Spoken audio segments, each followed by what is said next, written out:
Yeah? That's your toughest opponent. Every time you get into the ring, that's who you're going against. I believe that in boxing, and I do believe that in life. Nietzsche had the great line on resentment. He said, if you think someone's ruined your life, you're right. It's you.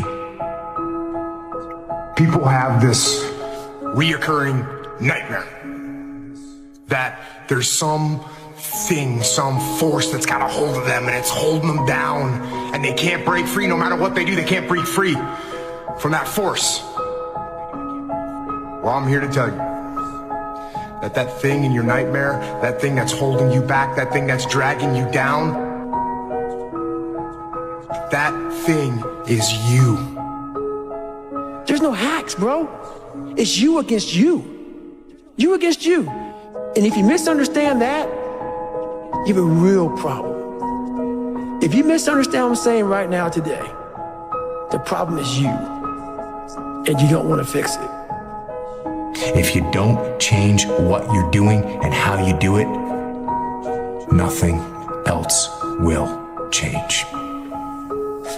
Here's how to get older without getting better. Keep relearning the same lesson.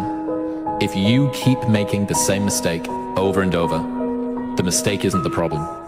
You are. Do you actually want to do this or not? Because if you actually want to do it, what's going to stop you? Nothing.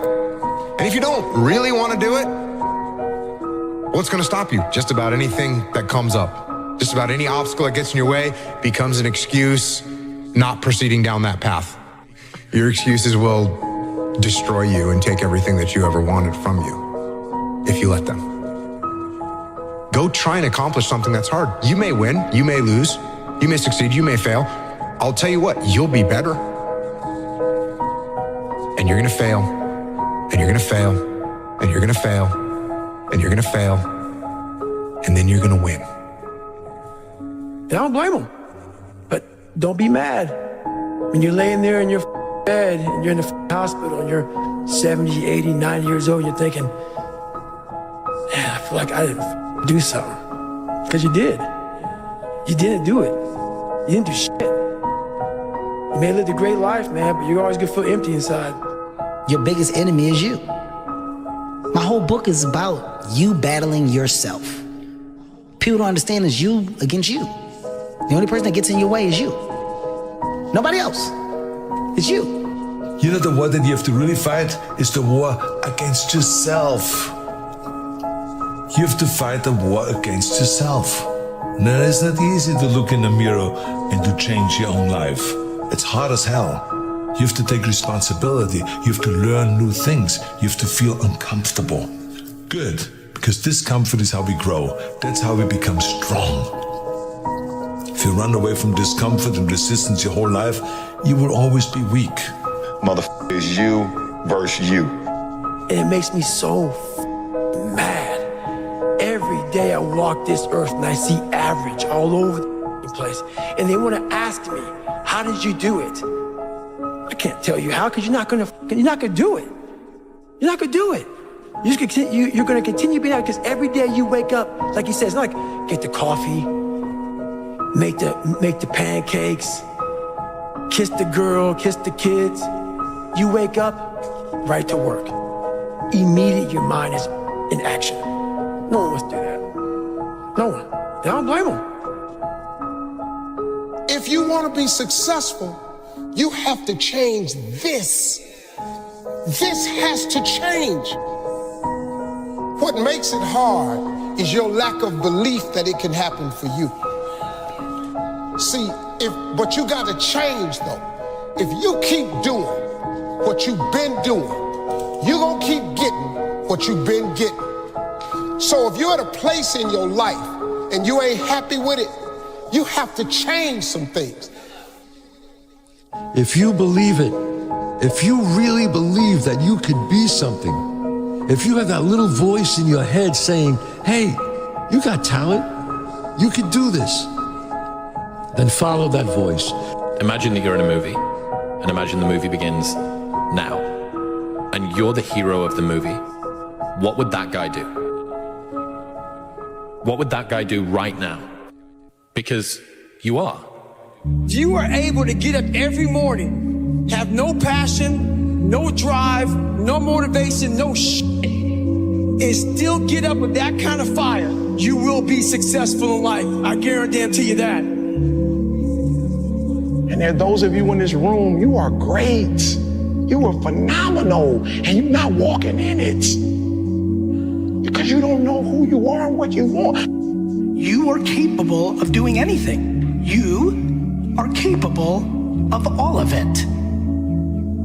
You got to change the internal dialogue. That person in your head that's talking that shit to you, until you change the internal dialogue in your head, until you callous over the victim's mentality that the world is out to get you because of you are the only, you got to change that shit, man. Self-discipline is everything. And if you don't have it, I don't look at you right, because I know you're capable of more. It's not discipline so much for me. It's all on you. It's all on you. The self part is what's big. We need someone to hold people accountable.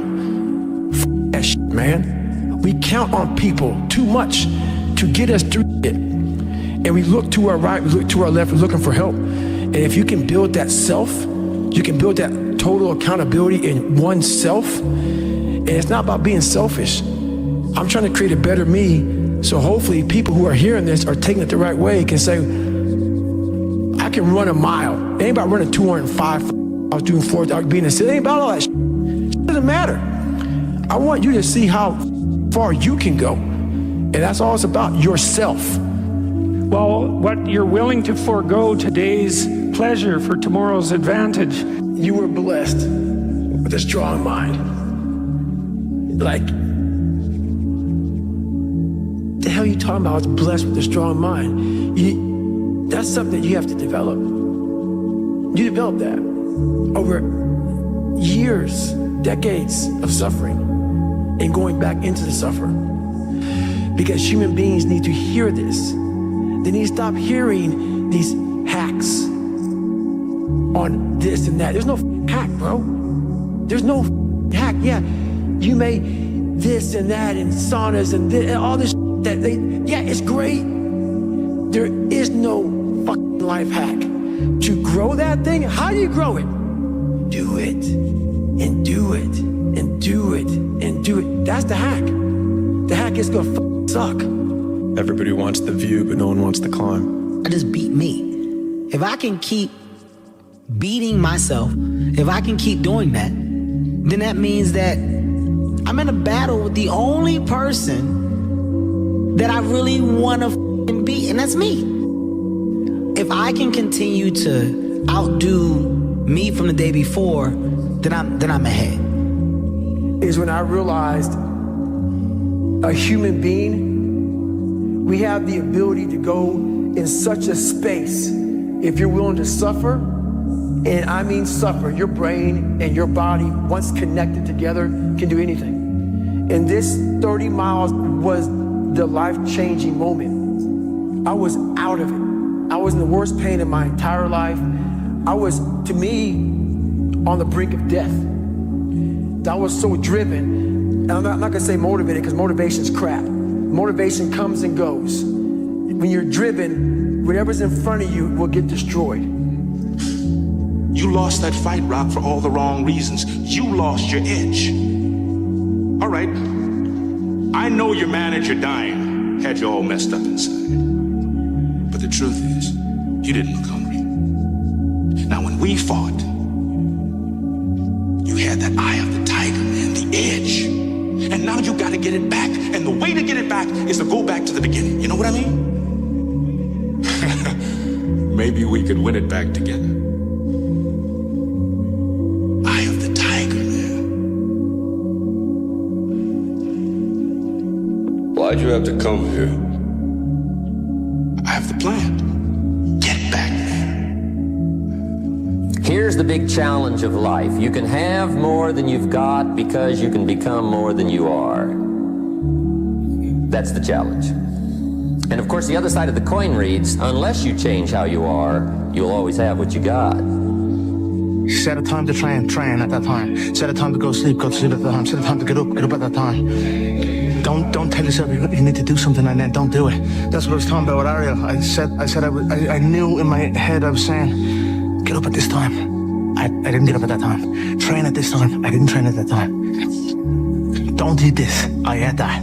Don't drink that. I drank it. And these all just infiltrate my mental strength. Just little kind of defeats. Exactly, little defeats instead of wins. And it just culminates into, and you just don't want to be here. So I'm just figuring myself out like I've never figured myself out before. Yeah. I don't care how good you are in anything. You don't have discipline, you ain't nobody. Right. You're nothing without discipline. Because you give up under the slightest struggle without discipline. 100%. Discipline is doing what you hate to do, but doing it like you love it. And that's what you have to do to be the best. Yeah. Everything you're going through is preparing you while you're in the process. Because the process is necessary. You may not see it now, but when you get you on the other side of it, you're gonna see exactly why it went that way. And you're gonna be okay with it. But quit tripping during the process. That's the problem with some of you. You always want to blame other people. You want to hold other people to the fire, but you're not holding yourself to the fire. You just said you're giving 50%. You owe you an explanation. You need to look at yourself in the mirror and say, why are you only giving 50%? What's wrong with you?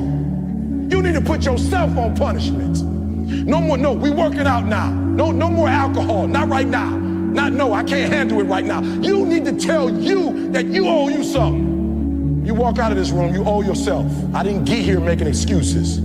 So what, my father wasn't in my life? The truth of the matter is, he ain't never come into my life.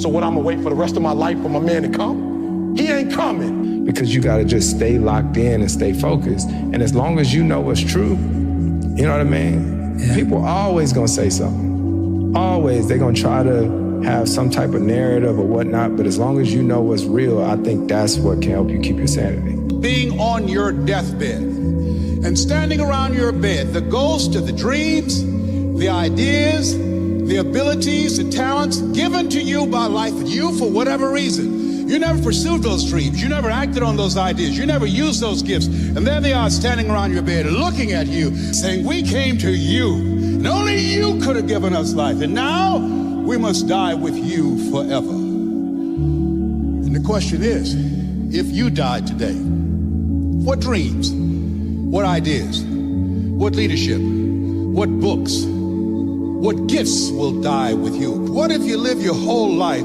only to discover it was wrong, to reach the point of death, only to realize that you've never lived, only to realize that you've never scraped the surface of your potential? How bad do you want this? Most people don't want it that badly, which is why they always ask the question, man, how did you get to where you are? You know how to do it. You know exactly how to be you or how to be me. You don't want to do it. So I can't make you do it, nor do I have the time or energy to force you into that place that I know you have to be to do it. There's no luck in this game, man. It may be a little bit of luck, but the luck happens after you bust your ass and you put yourself in that lucky situation. Luck doesn't happen. You put yourself in that situation where luck might happen. And this is my favorite rule from James Clear, which is a habit missed once is a mistake. A habit missed twice is the start of a new habit. Never miss 2 days in a row. You have no idea how great you really are, because you are using such minimal of what you have on what it really takes to extract greatness from nothing. For so many years, I wanted to be balanced. But then I was like, well, nothing great was ever achieved by people who tried to be great at all things. Just get started. Just get started. The longest time in the world is the hesitation between thought and action. It can actually be forever. You can hesitate for 1 second to get started on something, a workout, a project, a task, something that you know you should do. You can hesitate for 1 second. That 1 second of hesitation, all of a sudden it turns into 5 seconds. And then 10 seconds. And then 10 minutes. And then just like that, you drifted into the eternity zone. 1 second became an eternity because something that was gonna happen is now never gonna happen, ever. Why is that? Because you hesitated. So don't take that chance. Instead, take action.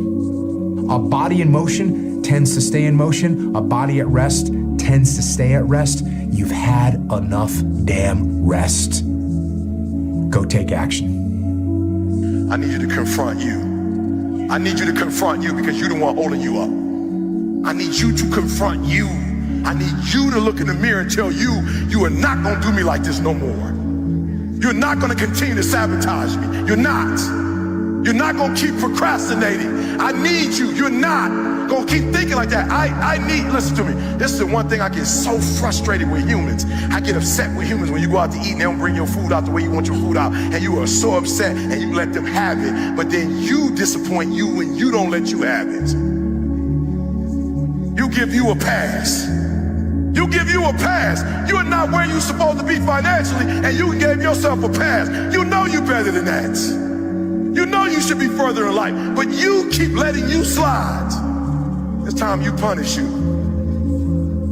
The biggest risk to your future isn't your competition. It's the distractions you insist on keeping in your life, rather than doing the things you know you should be doing but aren't. People delay doing things they don't like for longer than it takes to do them. Find something difficult to do. You need that. You're not built for comfort or pleasure. Like if that comes along, good. You know, if you have a day where you're comfortable and there's some things around you that give pleasure, have some sense and enjoy it. But don't be thinking that's what your life is aimed at. That's contemptible. It's almost like you have to have the ability to go to the deep end no matter whether or not you'll ever go there.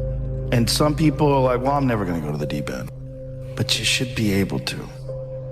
You know, so often, the best way to contend with problems, with issues, with adversity is action, is by taking action. The more you sit and the more you wait and the more time you spend with that adversity, with the upper hand inside your head, the worse it's going to get. Self-love is holding yourself to a higher standard than anyone else does. I think it's believing in the 85-year-old version of you, who's exactly who you want to be, and then ruthlessly looking at the discrepancy between the pittance of a human that you are now compared to that man or that woman, and then step by step breaking down the many differences and starting on the first one and pulling the thread. What's important to you? And what's important to you for whatever reason, you know, I felt like I didn't feel good about myself if I wasn't doing everything I could to be the best version of myself. If I felt like I left anything on the table, it would eat away at me. I wouldn't be able to look myself in the mirror. And so the reason why I can retire now and be completely comfortable about it, because I know that I've done everything I could to be the best basketball player I could be. And so that's where it comes from for me. You can't leave any stone unturned. Of course, you don't feel like doing it. Of course you don't. It's hard. Whatever it is, could be a workout, could be a run, could be starting on a project. Whatever it is, you don't feel like doing it. And you rationalize and you justify and you make excuses like a high-priced defense attorney trying to win the case for weakness to go and do what you're supposed to do. So don't listen in your head. Instead, just go get to work.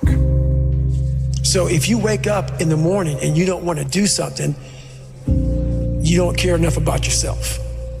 And that's what you need to really research is, man, why am I not doing this for myself? Because that is the number one purpose in life, is to better oneself. Our minds are morphing from minute to minute if we let them. If you are not paying attention, if you are on cruise control, then your mind is not under your own control. We can't be in cruise control. You can't let your mind be in cruise control. You have to be cognizant of what you're thinking. You have to be cognizant. You have to be aware of how you are being influenced. How bad do you want it? There's two options.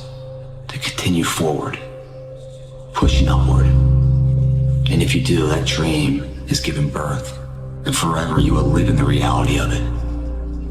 If you stop, quit, throw in the towel, I promise you there's no distance you can travel far enough to find that dream again. For it is dead. And in its death, it's replaced by regret. You got to take ownership of what's going on in your life. When you're not where you want to be and you say it's because the boss doesn't like you, or it's because the girl treated you this way, or the guy did this, like all those things, you got to take ownership of them. Yeah. And if you're blaming all of these other external things, you're not going to make any changes. And that's going to be a problem. It showed me even more of what we have as humans, if we're willing to go there and we're willing to push that extra step. And like I say, I always tell people, a lot of people, man, how do you do what you do? At the end of the day, I ask myself one question: can I take one more step? And usually the answer is yes. So if you can answer that question and not take another step, that is real failure. That is real quitting. It's up to you. The ball's in your court. No more f***ing around. You want your life to be better? I can't help you. Lee can't help you. Joe Rogan can't help you. Ari can't help you. God can't f***ing help you. Only you can f***ing help you. Grab your f***ing balls, get a f***ing notebook, and write down what the f*** you're gonna do this year. And this is it. You're not gonna have these problems. The drugs, the cigarettes, that dumb bitch. It all starts f***ing today, all right? No more f***ing excuses. That's the This is the year of the f***ing soldier. It's 2015. We're going in like f***ing Marines. You understand me? We're getting back what belongs to us. And that's it. No more f***ing around. Don't let life stop you from living life. All that you feel, all that you're carrying, all that you've seen, all that you've heard, all that you've been exposed to, all of those experiences, they are all very, very real. You may not be telling people about them, but you're thinking about them, you're carrying it, you're processing, you're triggered by it. It's all still there.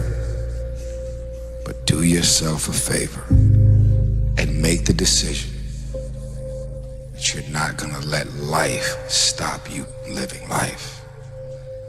And don't worry about how fast your homegirl got over him, or he got over her and moved on.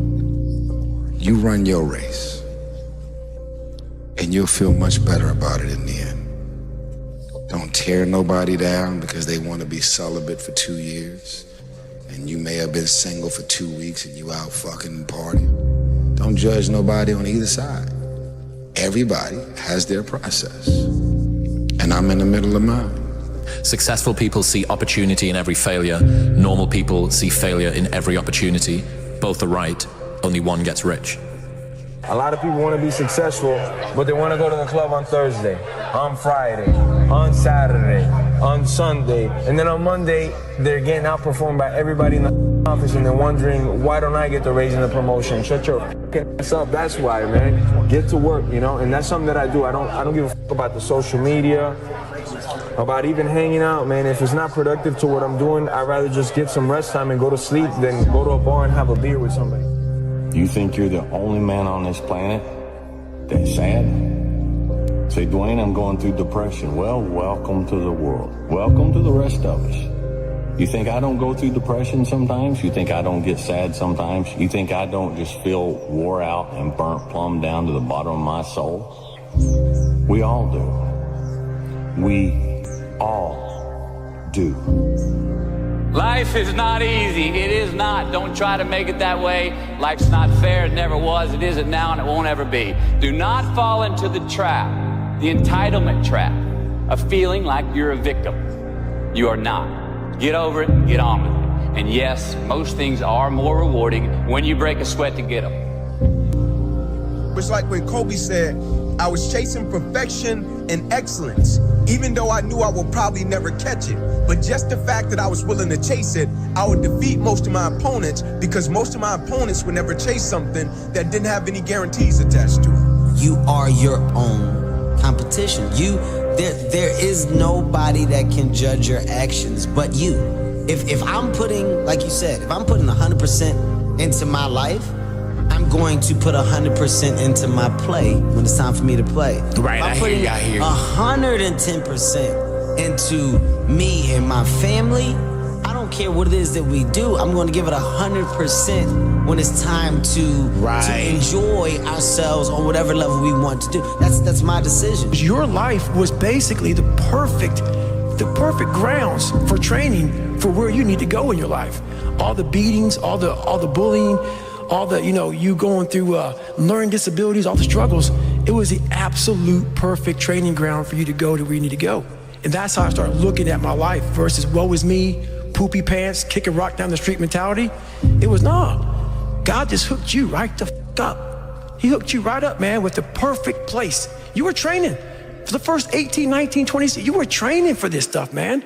You have the advantage of everybody else versus, my God, they're so above me. They came from a great family. Mom and dad love them. They didn't have to learn, they didn't stutter, they didn't struggle. No, man, your struggle is what made you who you are now. Whatever that thing is that you actually enjoy doing, where you lose track of time when you're in it, even if it's challenging, but usually it is challenging, right? Like it's not easy because then it's boring, right? Which is also why the uncertainty thing is so key, right? To not knowing if it's gonna work or not. Is that the people who are, quote, addicted to work make it easy to be addicted to work because they do things worth doing. And I think a lot of it is coming down to making sure that you take the few precious seconds that we have to do the few things that are worth doing for the rest of your life. The one companion that's always going to be with you is yourself. And I think the first thing we have to do is we have to get ourselves to the point where we don't necessarily need a companion. The same is with us, with the human mind. The human mind can only really grow through resistance. You can only strengthen your character and become a really strong person inside if you have resistance, if you fail, if you get up again, and if you work hard, and if you work your ass off, and if you struggle. The more you struggle, the further you're gonna go. Whatever journey you're on, you can't be envious of somebody else. You can't look over in their yard and go, why ain't I rocking like that person? It's not your time. You just keep doing what you doing, and there's no bad in your life. It's all good. Don't try to thirst to be nobody else. Just don't question when something bad happens to you to make you stronger. And lastly, just be grateful for who you are on this journey. Don't try to be anybody except you. I'm Marlon Wayans. Anyone that tries to baby themselves and trying to protect themselves, oh, I don't want to feel bad, oh, I don't really want to go through any discomfort, it's over. You're never gonna get there. Hold you accountable and don't let you off the hook.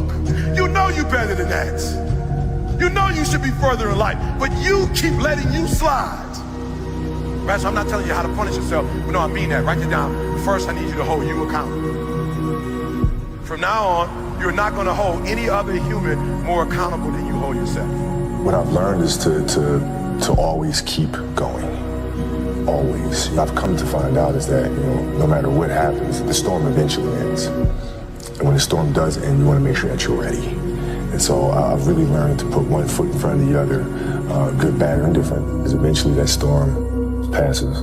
You can have what you want in 5 years, but there's two conditions. You have to know what it is, and you have to aim at it. Figure out what you want. Write it down. Figure out what you could do to start moving towards that. Okay. Do that with your family relationships. Do that with your friendships. Do that with your career. Do that with your education. Think about your misuse of alcohol and drugs and other things that might drag you down. You want to drink? It's like, okay, what do you mean by that exactly? How often? How much is too much? How are you going to constrain that and why? Develop a vision, and you have to do that in dialogue with yourself, right? It's like, if I could have what I wanted, what would satisfy me? And you might think, well, I could never get that. And I could say, well, maybe not, but I'll tell you one thing, man. You can move towards it. And I know Everyone who knows the underlying neuroscience knows this. Almost all the pleasure is in the moving toward. But if you set up a goal that you think is, just on the edge of conceivability, then every time you move even a tiny bit towards that, you're going to think, good work, man, good work. You get a little kick from that. You get a little stronger from that. The minute that you understand that you can poke life and actually something will, if you push in, something will pop out the other side, that you can change it, you can mold it. That's maybe the most important thing, is to shake off this erroneous notion that life is there and you're just going to live in it, versus embrace it, change it, improve it, make your mark upon it. You can't sit back and say, I'll start in half an hour. I can't do that. I gotta start now. And after I get back from starting, I gotta start again. And then when I get done with that run or that study session, if it wasn't good enough, I gotta go back again. Because repetition is what taught me everything. So you can honestly outwork anything. What is the pain you're prepared to swallow the most? Nothing worthwhile is going to come without discomfort. So you got to realize that it's up to you to decide what it is you truly want. And it's up to you to accept what pain you are willing to accept. Because if you struggle and you flounder and you refuse to take responsibility for yourself and become that version that you know you're supposed to become, you will be miserable. 100%. You will have every single regret a human being could ever fucking have in their entire lives. And the flip side is this. You could put in the work. You could put in the time. You could say, I am not going to settle. I am going to become exactly who I'm meant to become, because I know that it's not just going to serve me, it's going to serve my family. It's going to serve my community. It's going to serve my city, my state, and my country. And it's going to create an immeasurable ripple effect of people who know that they can do it too. And guess what? That's going to be hard. But at the end of the day, even if you come up short, even if you don't become exactly what it is you want to become, you will have created so much good in this world that you will not have regrets when you die. So the choice is yours. The choice is stay how you are, keep pointing the finger, keep blaming everybody, and we'll continue to be this shitty version of society that doesn't take responsibility for anything and defers responsibility to all these people that want us sick and fat and lazy and dependent on them. Or you could say, I am done with this. Today is the day. Today is the day that I will look back 10 years from now and say, that was the day that everything changed. And I said it the other day, and you have to realize, you have to know, you have to accept that all your excuses are lies. They are lies, all of them. Think about the things that you tell yourself, the lies you use to rationalize taking the easy road. Taking the easy road and leaving discipline behind. Think about them. Those times when you get up early and you work hard. Those times when you stay up late and you work hard. Those times when you don't feel like working, you're too tired, you don't want to push yourself, but you do it anyway. That is actually the dream. That's the dream. It's not the destination, it's the journey. And if you guys can understand that, then what you'll see happen is that you won't accomplish your dreams. Your dreams won't come true. Something greater will. You have to work every single day. I think that's where the confidence comes from. Because when nobody's looking, that's the time that really counts. That's the time that really matters. But the finished product is the easy part. It's like the working out at 5, 6 a.m. and all the practices and all the extra conditioning, like that's the hard part. But when push comes to shove, when I'm in the fourth quarter and it's 2 minutes left to go, I know how much I train. I know how tired I've already made my body. This is nothing. And so I can get through it. That work that you do every single day is key, because that's what you're gonna be able to fall back on, and that's what you're gonna be able to like rely on when push comes to shove. So every single day, like I said, I love it. I love to work out, wake up and train early, eat right, break my body down, and then rest and build it back up and do the same thing over again. You don't have time. That's a lie. You don't have support. That's a lie. You don't know the best way. Who cares? That's a lie. Or you're too old, or you're too young. Of course you're too old or too young. Lie. And there's you're too busy. Sure you are. That's a lie. Until you say, yeah, I'm gonna take action. Nothing changes if nothing changes, man. And I'm not preaching at you. I'm just, I just want to remind you, because I've spent a lot of time in my life sitting around wanting things to change, and not being able to make them change, and not thinking I could.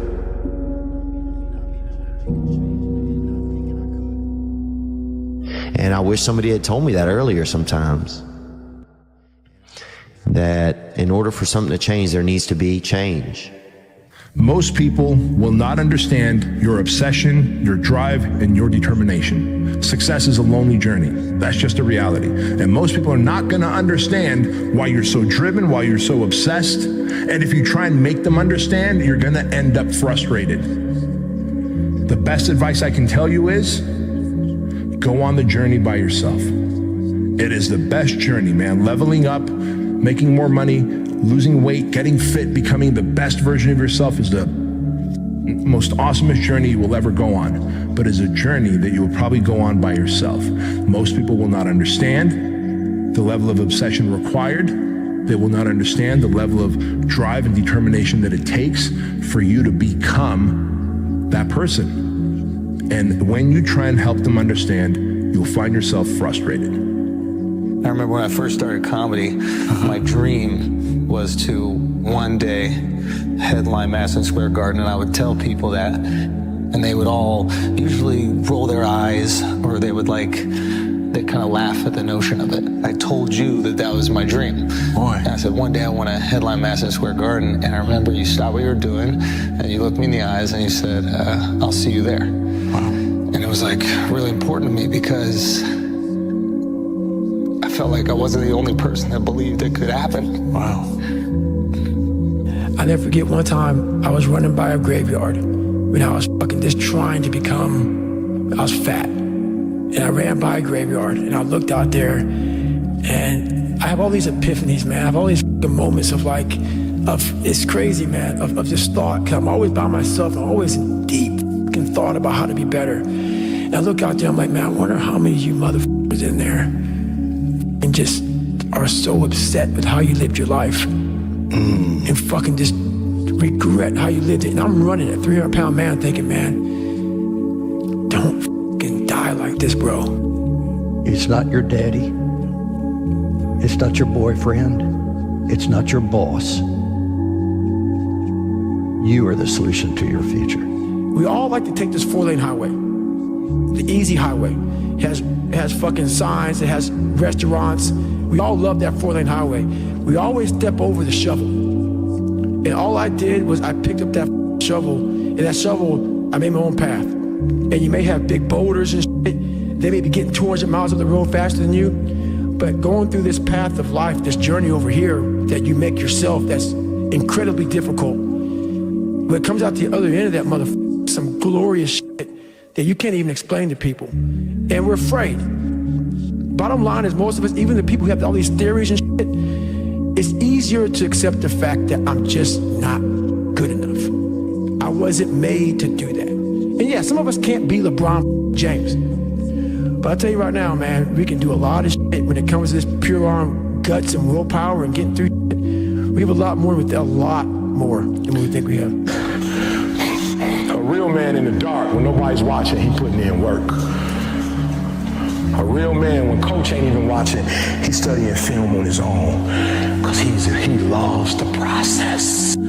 You have to visit that place, because if that place comes visit you, it will never leave. If you go visit the darkness that you've been running from, you'll have the opportunity to leave a better person. You'll have a better understanding of yourself. You'll have a better understanding of your purpose.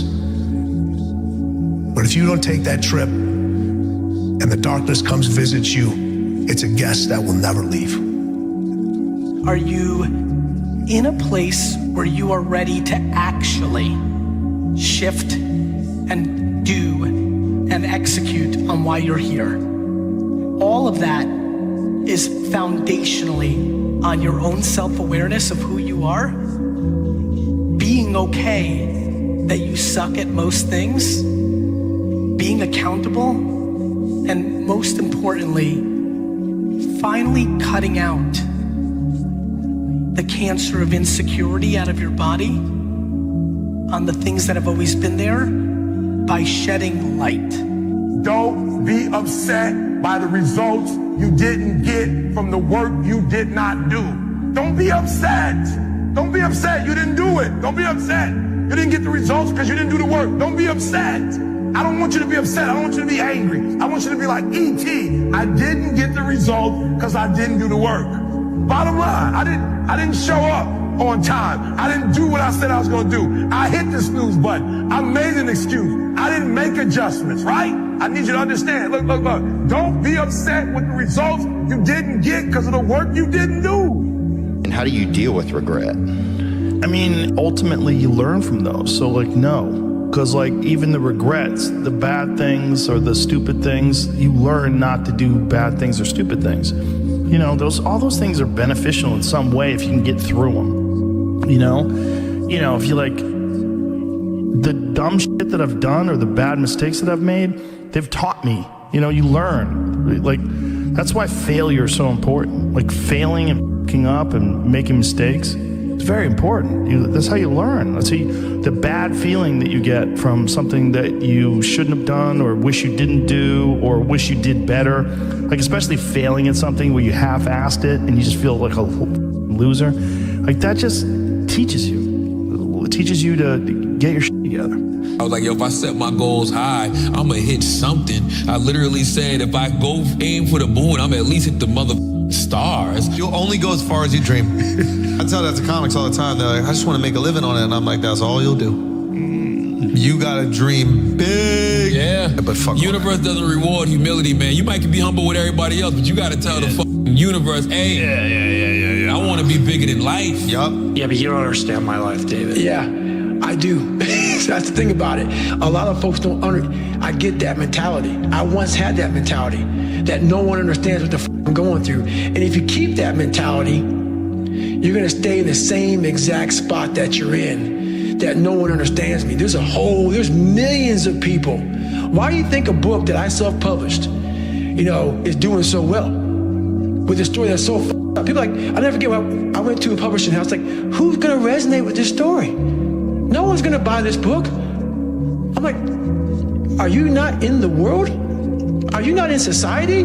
You're never alone. Everybody's going through shit. So when people get this mentality of you don't understand me, you can throw a rock to someone that can understand you. One of my favorite quotes of all time is from Seneca, all right? And it says, I judge you unfortunate because you have never lived through misfortune. And I want you to really think about what that means, all right? We live in a time, in an era, in an age where everybody is complaining nonstop about how hard they have it. And when they look at someone who's built something, who's become something, who's created something, they automatically think that this person had an easy path. But I can tell you, from my experience, that is not true, okay? How can someone become something? How can they create something? How can they build anything if they never learn any skills? And how do we learn skills? We learn skills by going through the hard times. We learn skills by going through the times that test us, the times that make us want to quit, the times where we lose. Everybody thinks that success is all about winning, but the truth of the matter is, guys, is that the majority of the ultra successful people on this planet have a very, very, very difficult and hard backstory. The reason that is because that's how they develop the things that they need to be successful. You know, if you're on social media running your mouth and shit, you're just a bitch. Correct. You're honestly, that's not me trying to be some after school special shit. You really are a bitch. Real men ain't doing it. Real men don't care about that gossipy bullshit. Get to work, man. I got little kids who don't believe that they can do it. When they saw me, they thought, now they can do it. So I get up every morning at 2:30, 3 o'clock. Why? Because greatness is upon me. Dr. King is dead. Malcolm X is dead. I'm that new guy. I'm that new inspiration. I'm the guy you look at when your daddy ain't in your life, when your daddy in prison. I'm that guy that comes to your high school and tell you, you can make it happen. Greatness is upon you. You better act like it. What do you think people get wrong about reinvention? Like, what is it that the people who fail to turn their life around do? I think people think it's a magic trick. They snap their fingers, they make a decision, and their life is different overnight. I think there's a lack of appreciation of everything that goes into the moment where you change your mind and you do something different, and then all of the work that goes into that rebuilding phase and the aftermath of making that decision that ultimately creates the new life. I think people are impatient. They want results too quickly. They don't appreciate the amount of hard work that goes into actually crafting the life of your desires. And I think as a result of that, when they don't see results immediately, they burn out and retreat to what's safe and what they know versus welcoming failure, welcoming uncertainty, getting comfortable with risk, and remaining persistent in their vision to create something more in alignment with their authentic self. And treat every day as game day, you're going to never be ready for game day. When the most intentional individuals, every practice, Michael always said, I practice so hard so the games are easy. Some of y'all don't want it. That's why you ain't got it. Excuses sound best to the person that's making them up. There's pretty much nothing that you could say that you went through that I haven't went through, and I'm still here.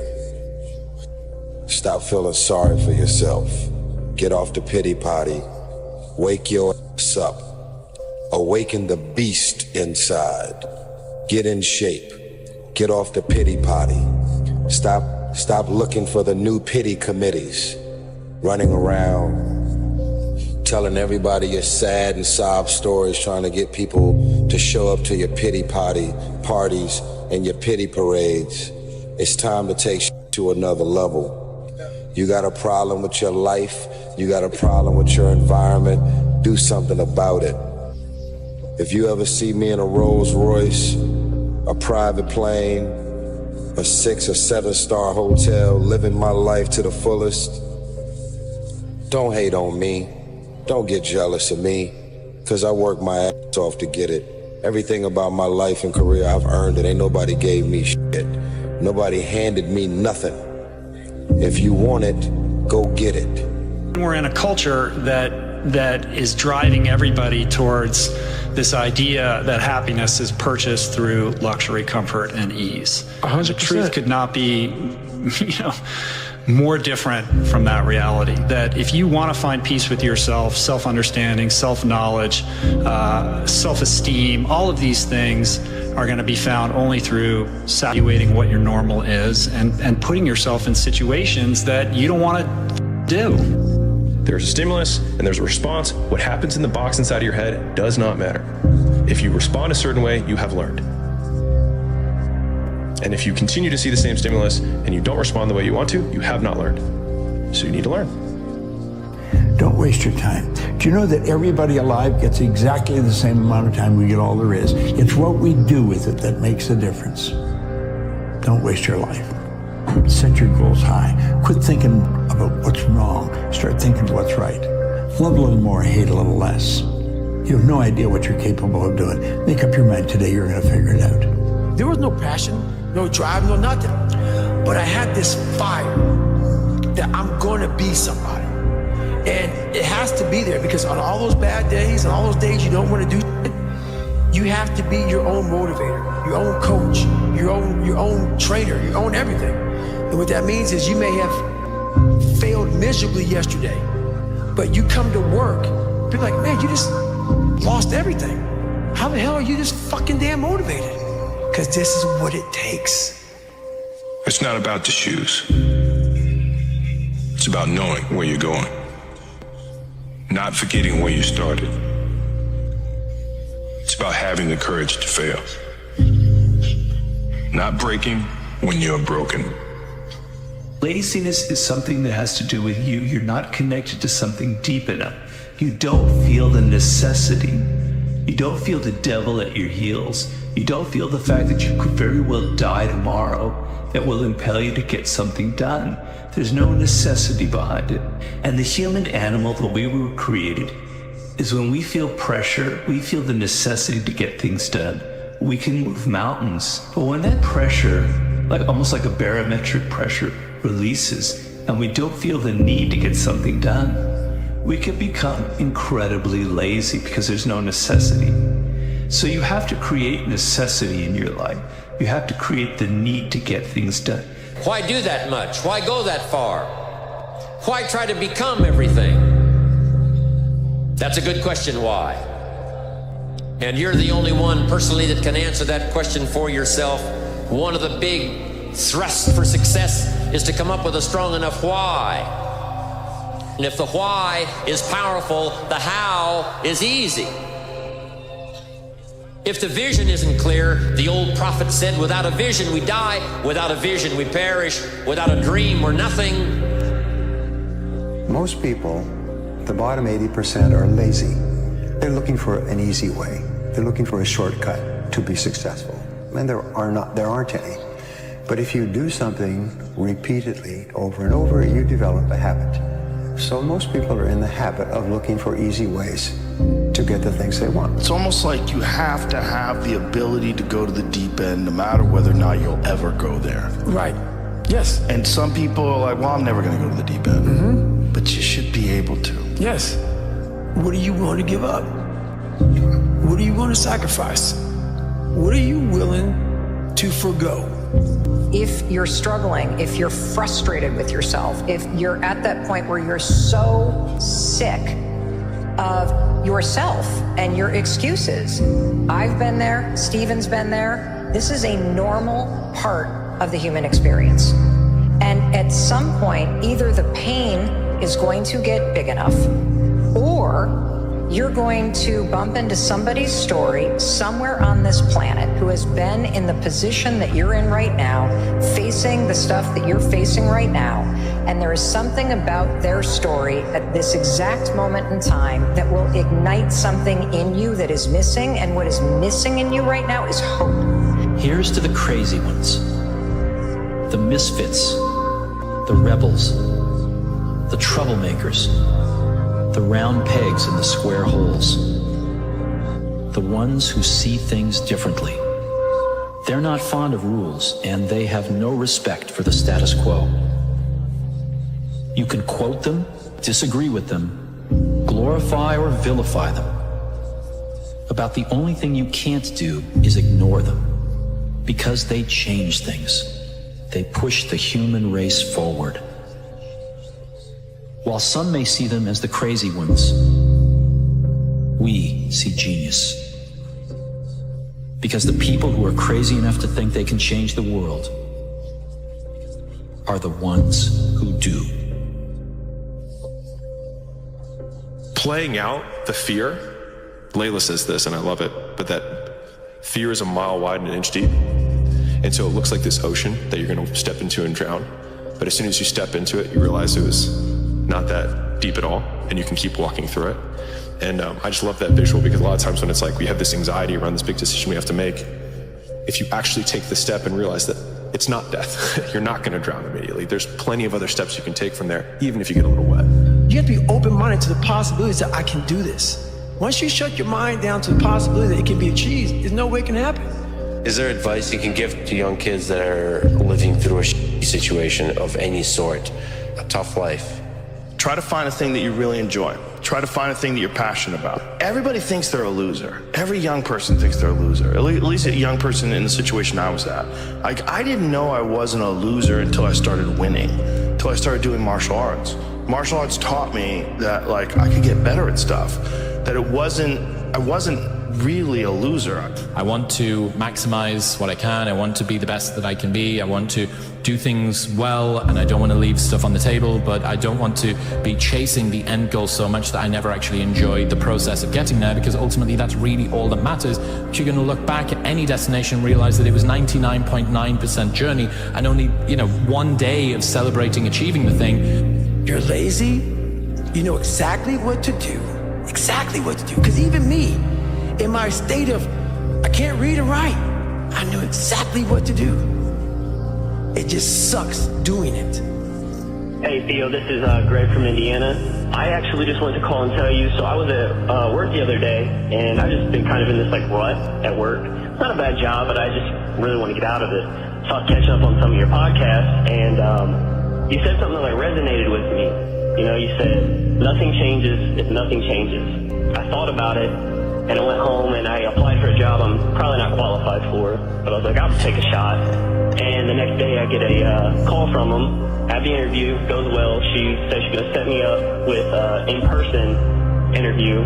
Never even had it. They emailed me a few days later, and I got the job. So now I'm gonna be doing a job that I think I will appreciate more and enjoy more, and I'll be making double the money that I'm making now. Bro, that's awesome, man. That's really great. Congratulations for trying something new. Yeah, it's crazy to sometimes think what can happen if we decide, I'm gonna see what happens when I decide that I am qualified. What happens when I decide for myself that I'm gonna do something different? I've made huge developments while I was staying up until 4 in the morning, 5 in the morning running a nightlife business. You can make huge developments in your personal growth journey while you're doing a 9 to 5. You have this moment where you go, well, what if? What if this is the time sobriety sticks? What if I go to therapy and I actually do change the way that I think? What if I could get out of debt? If that person did it, maybe I could do it. And without either hope or that kind of rock bottom moment, I don't think you're going to change it. We can stay here, get the shit kicked out of us, or we can fight our way back into the light. We can climb out of hell, 1 inch at a time. How many times do you have to hear, if nothing changes, nothing changes? Right? And yet somehow we expect things to change. You're always afraid to take the first step because all you see is every negative thing 10 miles down the road. But you can do anything you want. You are bound by nothing.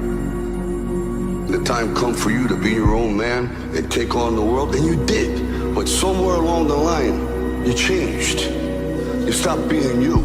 You let people stick a finger in your face and tell you you're no good. And when things got hard, you started looking for something to blame, like a big shadow. Nothing changes and nothing changes, man. In order for something to change, there needs to be change. Well, I'm afraid to make a change, and I'd say, well, that's okay. That's understandable. How afraid are you of not making a change? Let's make a little vision of that. You're 35, you hate your job. What's the consequence? You're not motivated. You don't want to get out of bed in the morning. You're starting to get depressed. You're getting bitter. You're getting resentful. You're getting cynical. You're amotivated at work. You're not doing a very good job. And you're starting to shrink. Now play that out for 10 years. You don't change it. You don't fix it. And what happens? Well, it's not like it's going to get better of its own accord. What's going to happen to you? Well, for sure, at minimum, what's going to happen to you is you're going to be in the same situation, but 10 years older. And if you can't get out of that situation now, what the hell makes you think you're going to get out of it in 10 years? You're only seeing what's in front of you. You're not seeing what's above you. Everybody's so crippled by decisions, but you never know how the other thing worked out. Let me give you an example. Let's say you don't go to college and you start this business and you were 100% right and it's huge and you're doing so great. Yeah. But because you did that, you had to fly to America for a big meeting and your plane crashed and you died. That would be a bad idea. Yeah. Or you think you're gonna go to college because it's a good experience and you'll meet people. You can meet people in a business. You're not gonna know. I think people overthink decisions. You'll never know what the alternative would have been. So just pick one and do it. If you will change, everything will change for you. You don't have to change what's outside. All you've got to change is what's inside. To have more, you simply have to become more. And then he said, don't wish it was easier, wish you were better. Don't wish for less problems, wish for more skills. Start working on yourself, making these personal changes. And he said, it'll all change for you. It's the few that do. The few that do in life. That creates the envy for the many that just watch. The real pain in life is getting to the end of it and realizing that you left something on the table, I think. That I had unfulfilled potential. I could have done more, and I didn't. Two forms of pain. Pain that breaks you, and the pain that changes you.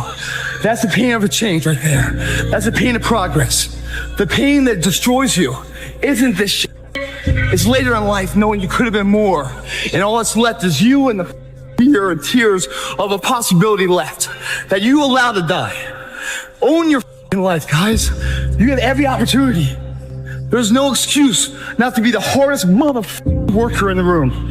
What would have had to have happened in a week for you to look back on that week with pride? Okay, maybe stop breaking promises to yourself. When you say, I'm going to wake up tomorrow at 7 a.m.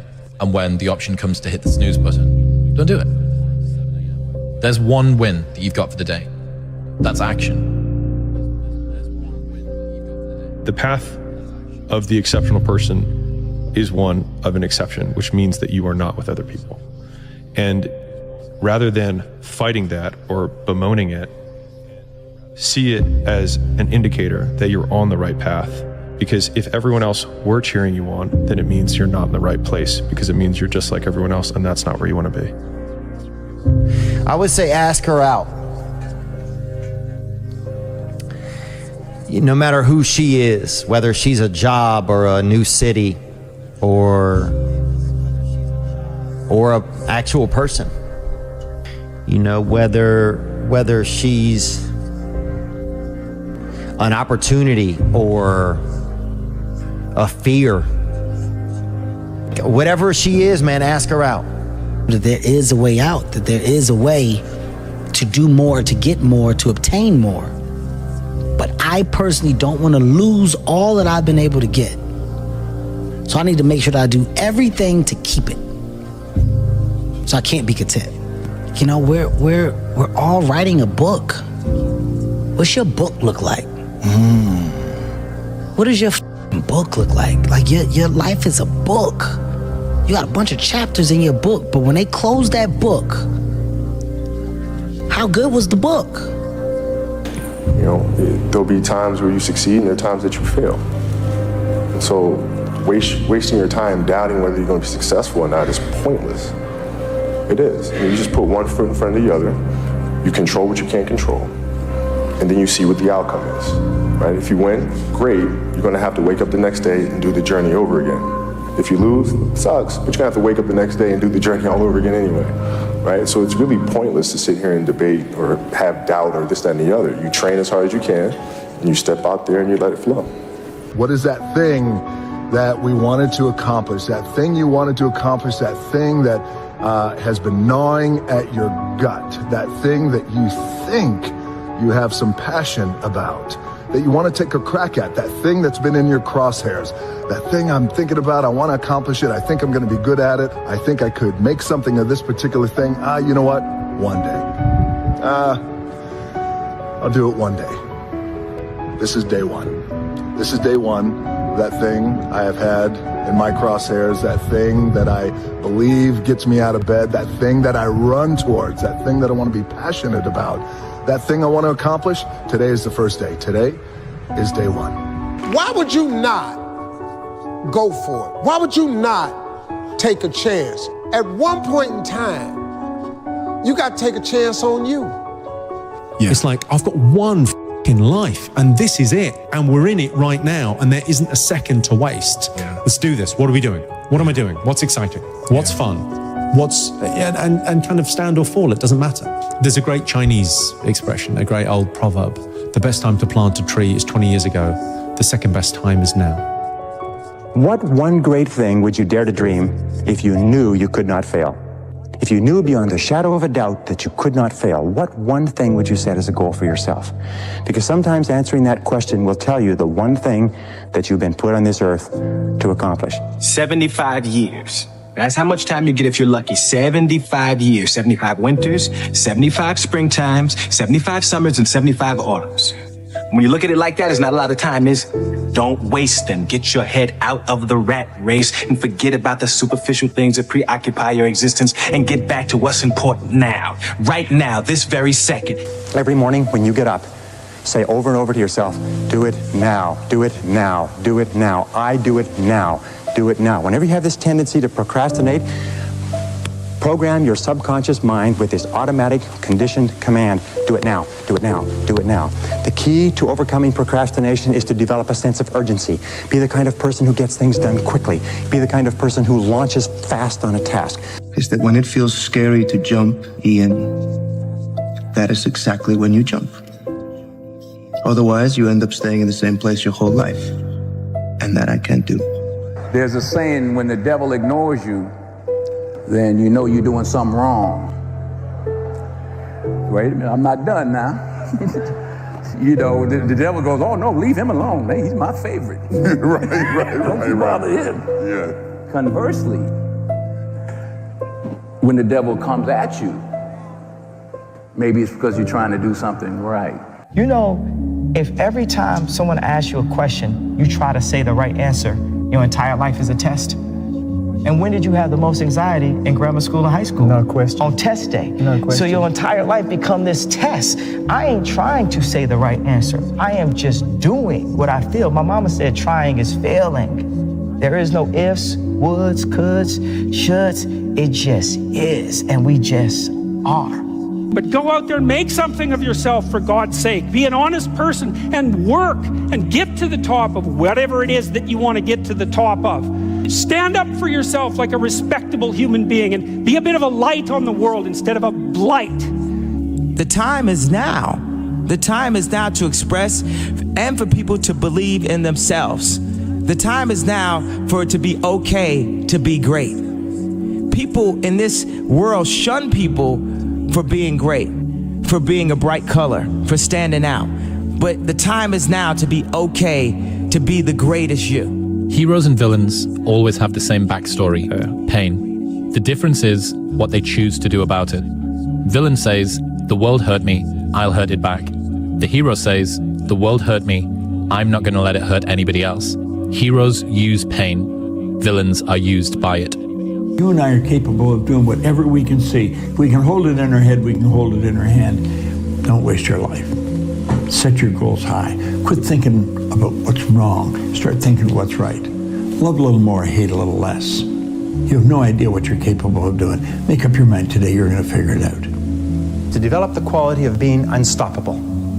Develop the quality of being unstoppable.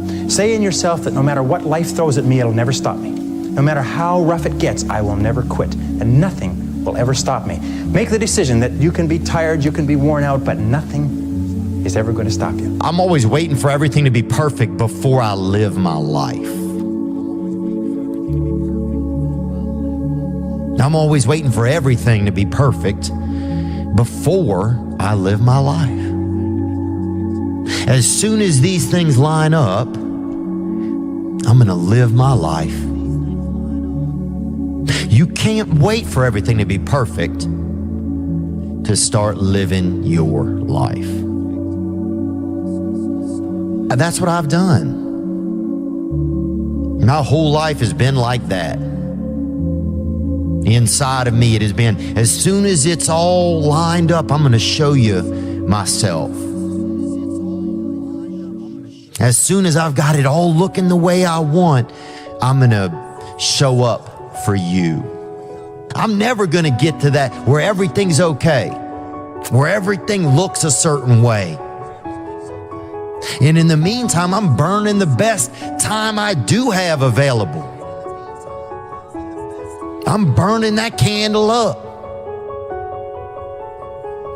I'm burning this candle down, and I'm saying as soon as it gets bright enough or warm enough in here, I'm going to show up.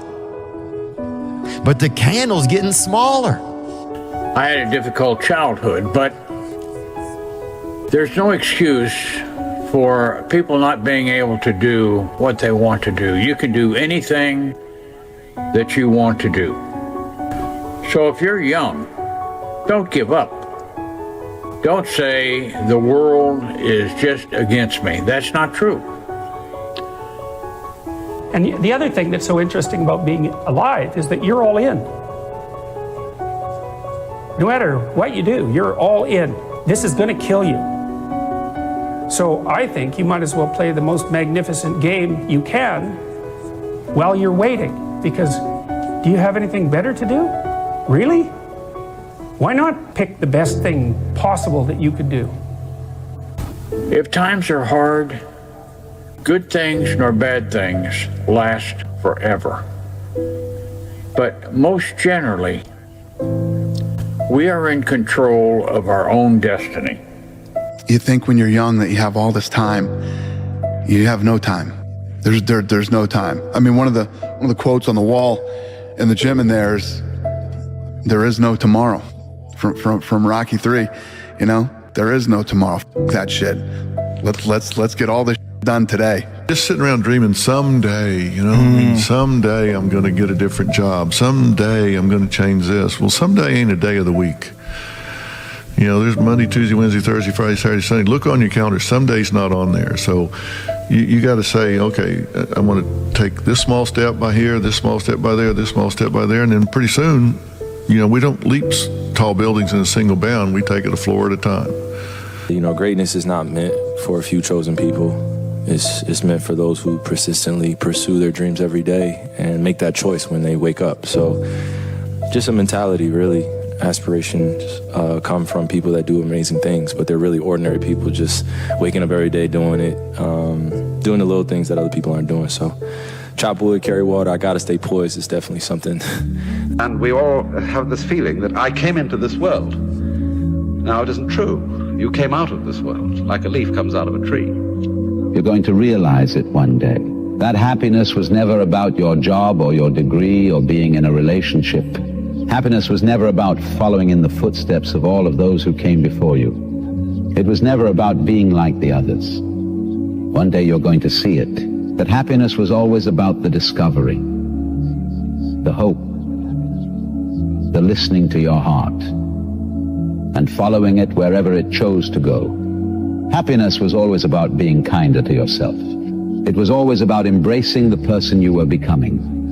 One day you will understand that happiness was always about learning how to live with yourself, that your happiness was never in the hands of others. One day you will realize that true happiness comes from within, and no external factors can define it. It was always about you. It was always about you. If you want to know something about yourself, sit on your bed one night and say, what's one thing I'm doing wrong, that I know I'm doing wrong, that I could fix, that I would fix? You meditate on that, you'll get an answer. And it won't be one you want, but it'll be the necessary one. If you can get a mental image of the person you would most like to become, begin now to act as that person would act in everything you do. Gradually, imperceptibly, you will actually become that person. It goes back to what the great German poet and philosopher Goethe once said. Before you can do something, you must first be something. Before you can do what you would most like to do, you must first become the person who can do it. Anything I have done in my life, I've done it, and I've done it with the expectation I have and no regrets, or I wouldn't have done it in the first place. I'm a man of calculation, you know what I mean? I'm a man of strategic planning and strategic movement, you know? So when I do things, I make sure I don't regret it. Is there any limit to your ambition? No. Or any limit to what you think you can achieve? No. Well, no. Because I think right now, if I was to quit rapping and I said I want to go to the NBA, I would be in the NBA. No, you wouldn't. Yes. No, you wouldn't. Yes, I would. No, you wouldn't. Yes, I would. Why would you think you could make it to the NBA? Because I think I can do anything. 10 years from now, you will surely become someone. The big question is, who? What are you becoming? And if you go to work on it now, sure enough, in a very short period of time, you can take on a new direction to become the kind of person you want to be. 10 years from now, you will surely arrive. And the question is, where? So to answer the question of where you want to arrive and the kind of person you want to be, you've got to get serious. Hey, you can do anything you put your mind to. Never give up on your dreams. Keep smiling, no matter what you're going through. If you fall down, just get up. If you can't get up, your friends are there to help you up. Your mama's there, your daddy's there, God's there. Hey, I'm there to help you up. And so all of a sudden you're sitting there and you're thinking, man, I thought my life was together. Now it's in shambles at my feet. No, it's not. No, it's not. It's not. It's all right. It's all right. You're not supposed to have it together. All right, those who go to college, get out of college, get a job, and stay in that job until they retire, then retire and buy property down in Florida, that's an anomaly. That's not normal. It happens, but it's an anomaly. And most of those people, you know, they might be really good people, but they ain't got cool stories to tell. Life moves pretty fast. You don't stop and look around once in a while, you could miss it. I always thought joy was, oh, I get this and then I'm happy, or I do this and then I'm happy, or I get her and then I'm happy, or I make that and then I'm happy, or they respect me and then I'm happy. Or I always thought happiness was to be acquired by the things I would gain from life. That's why I was always grabbing. If I knew early on that happiness actually is in me offering all of my suffering up for other people as an instructive thing, or as something that could benefit man, then I maybe would have lived my life different. So I guess the question I would ask anybody is, how do you use your suffering to tap into your joy? When you want to succeed as bad as you want to breathe, then you'll be successful. And when you get to the point where all you want to do is be successful as bad as you want to breathe, then you'll be successful. And I'm here to tell you, number one, that most of you say you want to be successful, but you don't want it bad. You just kind of want it. You don't want it badder than you want to party. You don't want it as much as you want to be cool. Most of you don't want success as much as you want to sleep. Some of you love sleep more than you love success. And I'm here to tell you today, if you're going to be successful, you've got to be willing to give up sleep. You got to be willing to work off for 3 hours of sleep, 2 hours. If you really want to be successful, some days you're going to have to stay up 3 days in a row. Because if you go to sleep, you might miss the opportunity to be successful. That's how bad you got to want it. Your family's looking for that one guy right now. They're looking for that one guy who's strong, who's that pillar for the family in hard times. Make sure they look around and find you. These are the times right now for you to step up. Be that guy that can take anything. One of my friends, Alex, has got this quote which I love, and he says, "The heaviest things in life aren't iron and gold, but unmade decisions. The reason you are stressed is that you have decisions to make and you're not making them." How I'm able to just extract dopamine, the good dopamine whenever I want. Man, I've trained 99% of my life alone. No one pat me on the back. I did all of the work alone. And while I'm still hard on myself, I know what I did. So whenever times get bad for people, all this, who's gonna carry the boats and love, that's real. I hate that people know me for that guy, because that guy is not every day. Like, when they see me, they want that energy. That's not me every day. I can extract it immediately when I need to, because when you train alone, and I lived alone for so many years in this misery, and you're able to get out of it by yourself, I can take myself to such a level of real passion and purpose. And like, the feeling I get is something I can't even explain by myself. I don't need anyone. That's why people come to me to motivate them. No one can motivate me. People only root for people who don't need it. Like, the amount of times when I was on my lonely path, where I was too different from the friends that I had, but not successful enough to be friends with the people that I wanted to be friends with. That's when you want people to root for you. That's when you want people to support you. Once you've already won, people are like, he's amazing, he's so good. But like, that's the time when you need it the least. And so you always have to be the person who roots for you before everybody else does. And it's usually a single clap in the auditorium for a very long period of time. It is a slow clap that's just you rooting for you. And that visual, I think, is one that you can kind of take, because it is, people struggle to do things alone.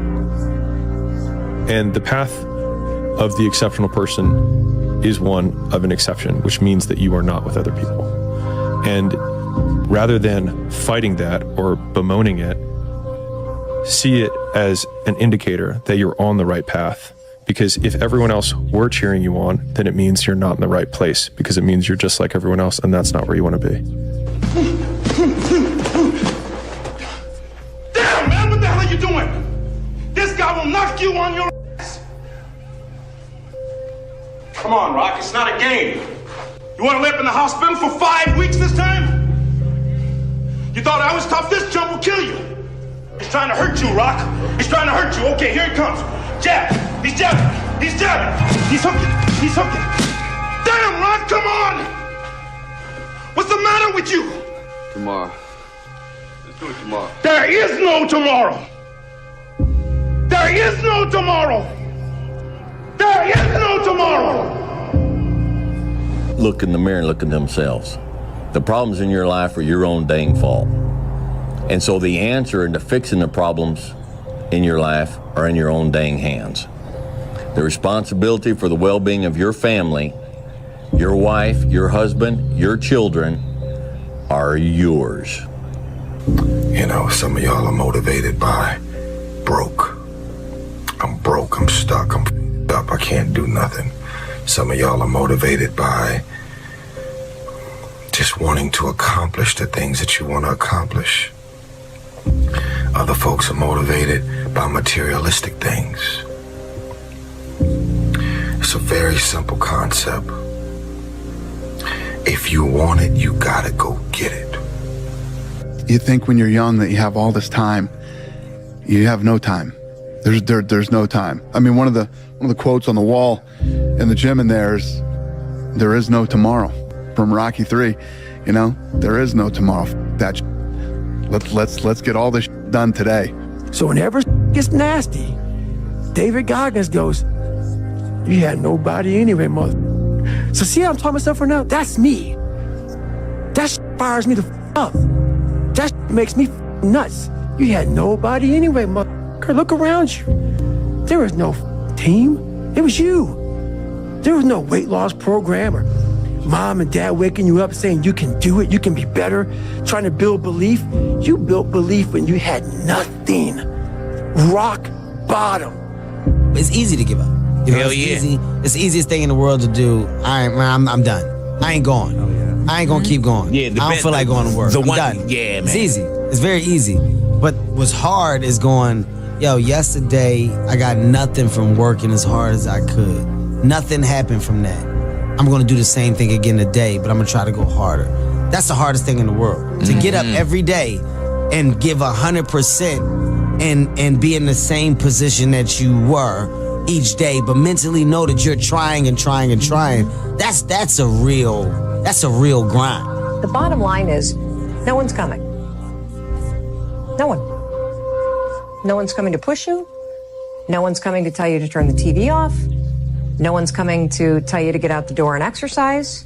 Nobody's coming to tell you to apply for that job that you've always dreamt about. Nobody's coming to write the business plan for you. It's up to you. And because you're only ever going to do the things that you feel like doing right now or that feel good right now, unless you understand that you've got to parent yourself, you got to push yourself, you're not going to make your dreams come true. You're just not. We're not wired that way. You weren't born that way. You weren't that way when you were growing up, and you're certainly not that way as an adult. At some point, everything's going to go south on you. Everything's going to go south, and you're going to say, this is it. This is how I end. Now, you can either accept that, or you can get to work. Be the hero of your own movie. If your life was a movie and it started now, forget about whatever financial disasters you've had, personal failures, relationship failures. What would the hero of your life's movie do right now? Do that. You cannot live in that normal mindset. You must be your best on your worst day. And how you do that is you cannot think of a normal mindset. You cannot have a normal mindset.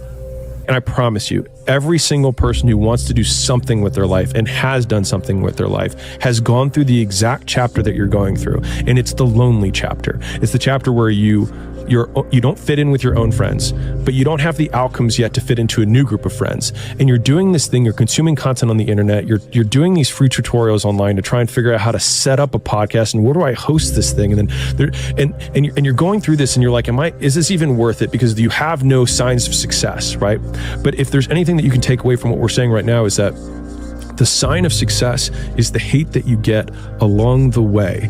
And what you can't do is bend the knee to their hate and fit back into the conformity because it's comfortable and it's warm. Because like in the Matrix, when Trinity opens the door, when Neo's about to go take the red pill and he wants to get out of the car, she says, Neo, you've been down that road and you know exactly where it leads. And I know that's not where you want to be.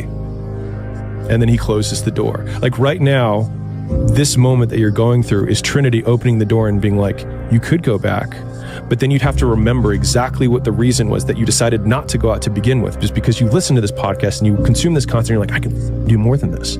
Like, because you are starting to live in some of that hell where you look in the mirror and you're like, I can do more.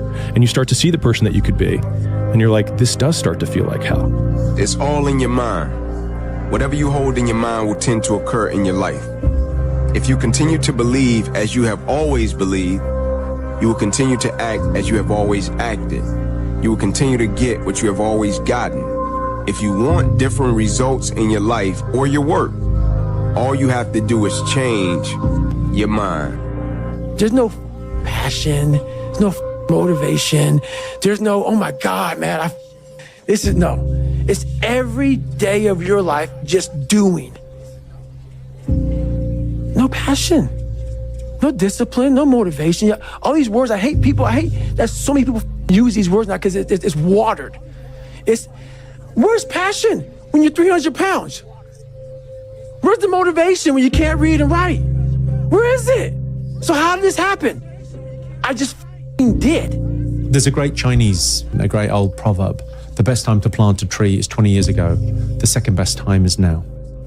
It was life and death. Either you live or you die. Which one do you want, Tom? That was the decision. In the corporate life and in the gym.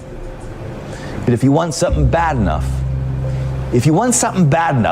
you can't let anybody tell you you can't do something. I'll repeat that. If you want something bad enough, you can't let anybody tell you you can't do something, not even yourself. A lot of days I'm like, oh, you can't do this, Tom. Bullshit. Let me show you. I would have arguments with myself. I could do it. We define ourselves far too often by our past failures. We look at our past and we say, well, that's me. That's not you. You are this person right now. You're the person who's learned from those failures, and you can choose to be the hero of your own movie right now. Write down your goals. Write down things you want to improve. Write down things you won't tolerate from yourself. Write down things that you've done in the past that you never want to see yourself do again. And go forth from here as the hero of your own movie.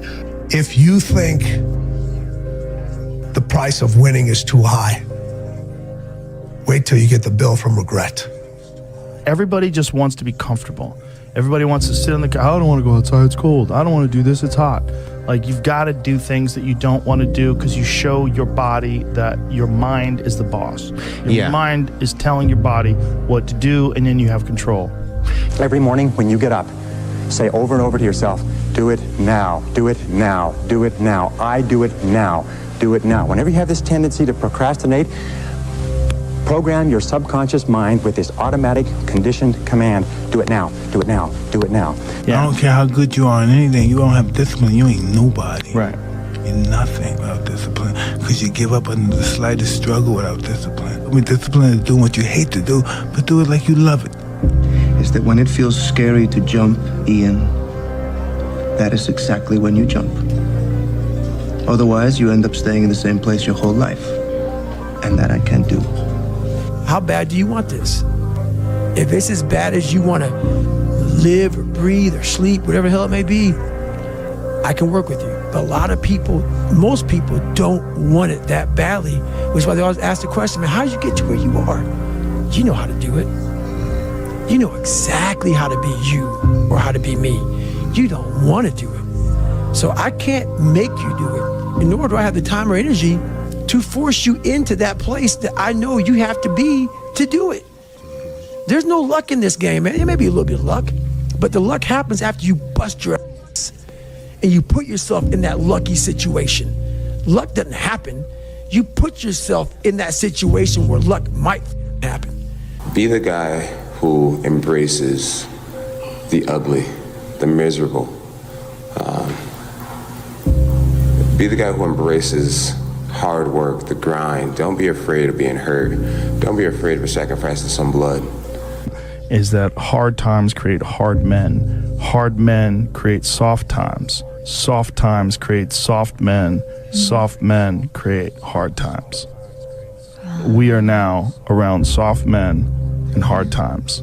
You know, there comes a day, man. Everyone's going to have this day. There comes a day where being average, being mediocre is just sickening to you.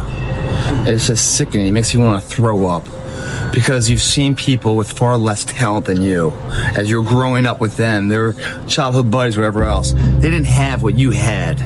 Yet now they're become something that you haven't. There comes that day. It's either when you're young, you know, and it strikes you on the baseball field because you're sick of striking out, or it's when you get fired from your 5th job, you know, and your wife and kids are on your ass because you don't know how to support them anymore. There comes a day where push comes to shove, where being mediocre, being like average and just burns and sucks so much. You can't deal with it one more day, and you get off your ass. And you create something that's always been there. It's always been inside of you trying to come out. But you've never wanted to unwrap it because it's too much pain and commitment. You were scared you were going to fail. You were scared if you started, you never finish it. You didn't want to tell anyone about it. You knew it was there, but you never wanted to embark on it. Until something hits. You get fired or somebody else gets success, remind you of what you could have been. And then the spark is born. And no matter what happens, I'm never going to be in this boat again. And you get up and you go, even if it gets knocked down, you just keep going, you're a wild man. And life has never been so sweet. That can happen at an early age, it can happen at a later age. It's going to happen to somebody no matter what, it's going to happen to you. And when it does happen to you, thank your lucky stars that finally you're alive. It's time to unwrap the potential you can be. Superior, man. It's within you. It's within every single one of us. And the people that have risen to that level were no different than any one of us. It's just they believed it and they're willing to work their ass off to get it. The easiest thing in the world to do is to complain, blame, and quit and settle. That's the easiest thing in the world to do. But it takes real work to deconstruct and to reconstruct the thought process and the mindset of an individual when they're trying to change something. That's why I always say to people, what's more important, what we acquire or who we become? Everybody has a turn back moment.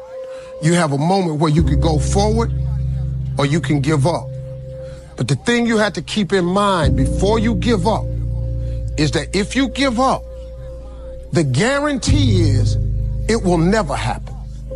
Wait when things go completely to pieces, when things are the worst, when your very best deal falls apart and your rent is late and you're tired and you're sick and everybody is mad at you and your car doesn't work, then it's the person that picks themselves up and says, nothing is going to stop me.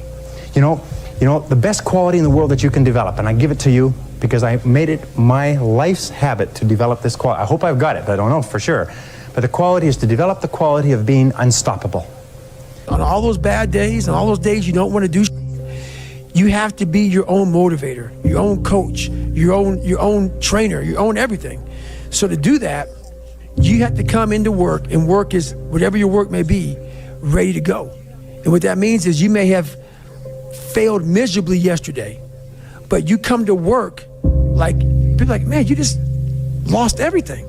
How the hell are you just damn motivated? Because this is what it takes. This is what the it takes. And you got to get it from wherever you can. Whether you make up this illusion of your life or this false reality that gets you motivated, whatever gets you motivated, it's got to be here at the tip of your brain at all times. Because in those dark moments, you got to pull it out. So that's the big thing for me, man. I was always fired up at all times. No matter how rough it gets, I will never quit, and nothing will ever stop me. Make the decision that you can be tired, you can be worn out, but nothing is ever going to stop you. Don't settle. Make sure that whatever life that you want, you strive for that. You make sure you go for that. Don't let anyone tell you it's not possible. Don't let anyone tell you that it's not practical. You make sure that you go for it. You hungry? You want it? Then get it. Get that. I went to a homeless shelter to get what I have now. I went to a homeless shelter. I struggled. I went hungry 3 nights in a row every week to get what I have. Don't let no one stop you. No one tell you what to do. You make sure you get it. Don't let no one stop you, all right? You're driven, the energy that you need, the drive you need to get it, you pull that from yourself. Because when you pull it from yourself, no one can influence it. Just you. What would have had to have happened in a week for you to look back on that week with pride? Okay, maybe stop breaking promises to yourself. When you say, I'm going to wake up tomorrow at 7 a.m. and when the option comes to hit the snooze button, don't do it. There's one win that you've got for the day. That's action. The path of the exceptional person is one of an exception, which means that you are not with other people. And rather than fighting that or bemoaning it, see it as an indicator that you're on the right path. Because if everyone else were cheering you on, then it means you're not in the right place, because it means you're just like everyone else, and that's not where you want to be. The thing is with me is I don't give up. I don't give a I don't give a shit what anybody says or what anybody thinks. I have this mindset. I know exactly who the I am. I have my circle of people that I hang around with who know me and know what I'm about and whatever. And anybody else who doesn't like it or doesn't want it, fucking bad. And you learn from those mistakes. Those failures that you have are so consequential, and then you don't want that to happen again. So you got to be either quit or get way better. And then the next day comes and you're back playing again, and you understand that life has this cyclical nature where it's, what you do on Monday is fantastic, but then Tuesday is a bad day. But guess what? There's Wednesday. Yeah. So are we just supposed to live our lives like this the whole time? Versus just staying like this and understanding that it's really just a journey of evolution every day. It's just constant improvement, constant curiosity, constantly getting better. The results don't really matter. It's the figuring out that matters. Yeah, and we all get obsessed about the results. Like we get obsessed about like the output, not the input, of not figuring it out and not like changing things. What you said, trial and error, like the experiment. And for people that see someone who's a beast, who's done great things, you just assume that they're different than you. Right. But then you hear about your insecurities and your pitfalls and all the things that went wrong with you, and you realize, well, God, but those are the same things that go wrong with me. Like maybe I have that inside of me and I've just never summoned it. Right. And I'll tell you this, I started really realizing that when I started overcoming myself, I started getting around these real alpha males. And I always put people way above me when I was growing up. Like, my God, they had to have a lot more than me to get to where they're at. And a lot of them did. But once you get around the best of the best of the best people, you can kind of start breaking them down and realizing, man, you're just as f***ed up as me. There's a great feeling in these overcoming these difficult things, because life is never this just constant state of I'm at a 9 all day, and when I'm with my wife I hit 10, yay, and I stay like that. That's not real. When it comes down to how long can you stay in that pool, when it comes down to how far can you run, when it comes down to how much can you push yourself past the part where you want to quit, how far can you keep going, there's a purity in that it dissolves social order, all the what people think about you goes out the window. It's who are you right now? That's right. Who are you right now? That's a true statement, man. And I look at it as psychological warfare. And that's where I started learning that life is one big psychological warfare that you play on yourself. You play on yourself, man. The most important conversation I ever had is with myself. And the shit I was telling myself was so tough, it was so wrong, it was so misguided. And other people start to write that dialogue for you also. And it starts to be what you say to yourself every single day. And I started creating a whole nother warfare, a whole nother battle started becoming. I was like, oh, hang on a second, Goggins. You have these tools. The human organism, the animal that we are, needs constant stimulation because it evolved trying to find food and escape enemies. You have these tools. Your life was basically the perfect grounds for training for where you need to go in your life. And find shelter, escape nature, escape the elements, try to survive. And this is the great joy that you have in taking care of your children, that you can protect your children from the elements and the enemies and feed them. And it's also the great sadness that you see in losers. All the beatings, all the bullying, all the, you going through learning disabilities, all the struggles. It was the absolute perfect training ground for you to go to where you need to go. When I see a loser, I see some guy who's 43 years old, lives in his parents' basement, he hates the world. I'm like, that was a baby. Man, this is a baby that somebody just gave nutrients to, whether it's nutrients in the forms of food or in the form of thoughts and ideas and examples. And this kid developed these horrible, self-defeating patterns of behavior that have led them to this point where they're this middle-aged person with no future and no idea of how to get out of this rut, and probably never will escape it, and might just wind up sucking on a gun. This is the world that we live in today. And I think part of that world is because we have been fed this line of horse that you're supposed to seek comfort. And I don't think you are. And that's how I started looking at my life versus woe is me, poopy pants, kick a rock down the street mentality. It was, God just hooked you right the fuck up. He hooked you right up, man, with the perfect place. You were training for the first 18, 19, 20 years. You were training for this stuff, man. You had the advantage of everybody else versus, my God, they're so above me. They came from a great family. Mom and dad love them. They didn't have to learn. They didn't stutter. They didn't struggle. No, man, your struggle is what made you who you are now. Through that struggle, I will now have a better day, and I better do it again tomorrow or do something else, because if I just think, well, tomorrow I'm just going to coast and eat Twinkies and watch TV. Oh, hello, sadness, my old friend. Hello, depression. Because when you're not doing anything, you feel like shit. So I started flipping this into a whole different, I started being a master of what I was scared of. I was scared of my mind. And I became literally a master of that mind. And that's what from now on, it sets me apart from most people. I started diving into that. And that's just a part of being a human being. And we can pretend that we're something other than what we really are. And we can pretend, me, man, I'm just cool, just chilling, doing nothing. Bullshit. You're a human. You're a human being. You evolved from the hundreds of thousands of years of hunters and gatherers and people that were struggling. Those human reward systems are carved deeply into your DNA. And if you don't respect that, if you don't respect the mechanism of happiness and fulfillment and what you really need to do in order to feel satisfied in life, camaraderie, love, family, friendship, struggle, testing yourself, learning, all those things are imperative. They're all a giant part of being a person. I watch these movies. I talked about Rocky last time I was on here. I always equated training to mental toughening. Like, it always looked brutal. People waking up early and doing all these things, and it looked horrible. I was like, wow, man, I gotta start doing that. Not to get better, bigger, and stronger, but that is what's gonna build me. That looks uncomfortable. That looks brutal. And getting up early, I don't wanna do that. So I made this long list of things I don't wanna do. And through that, I found myself. I started, I'm like, you guys aren't doing this shit in high school. You guys aren't getting up at 5 o'clock in the morning, running over here in this golf course.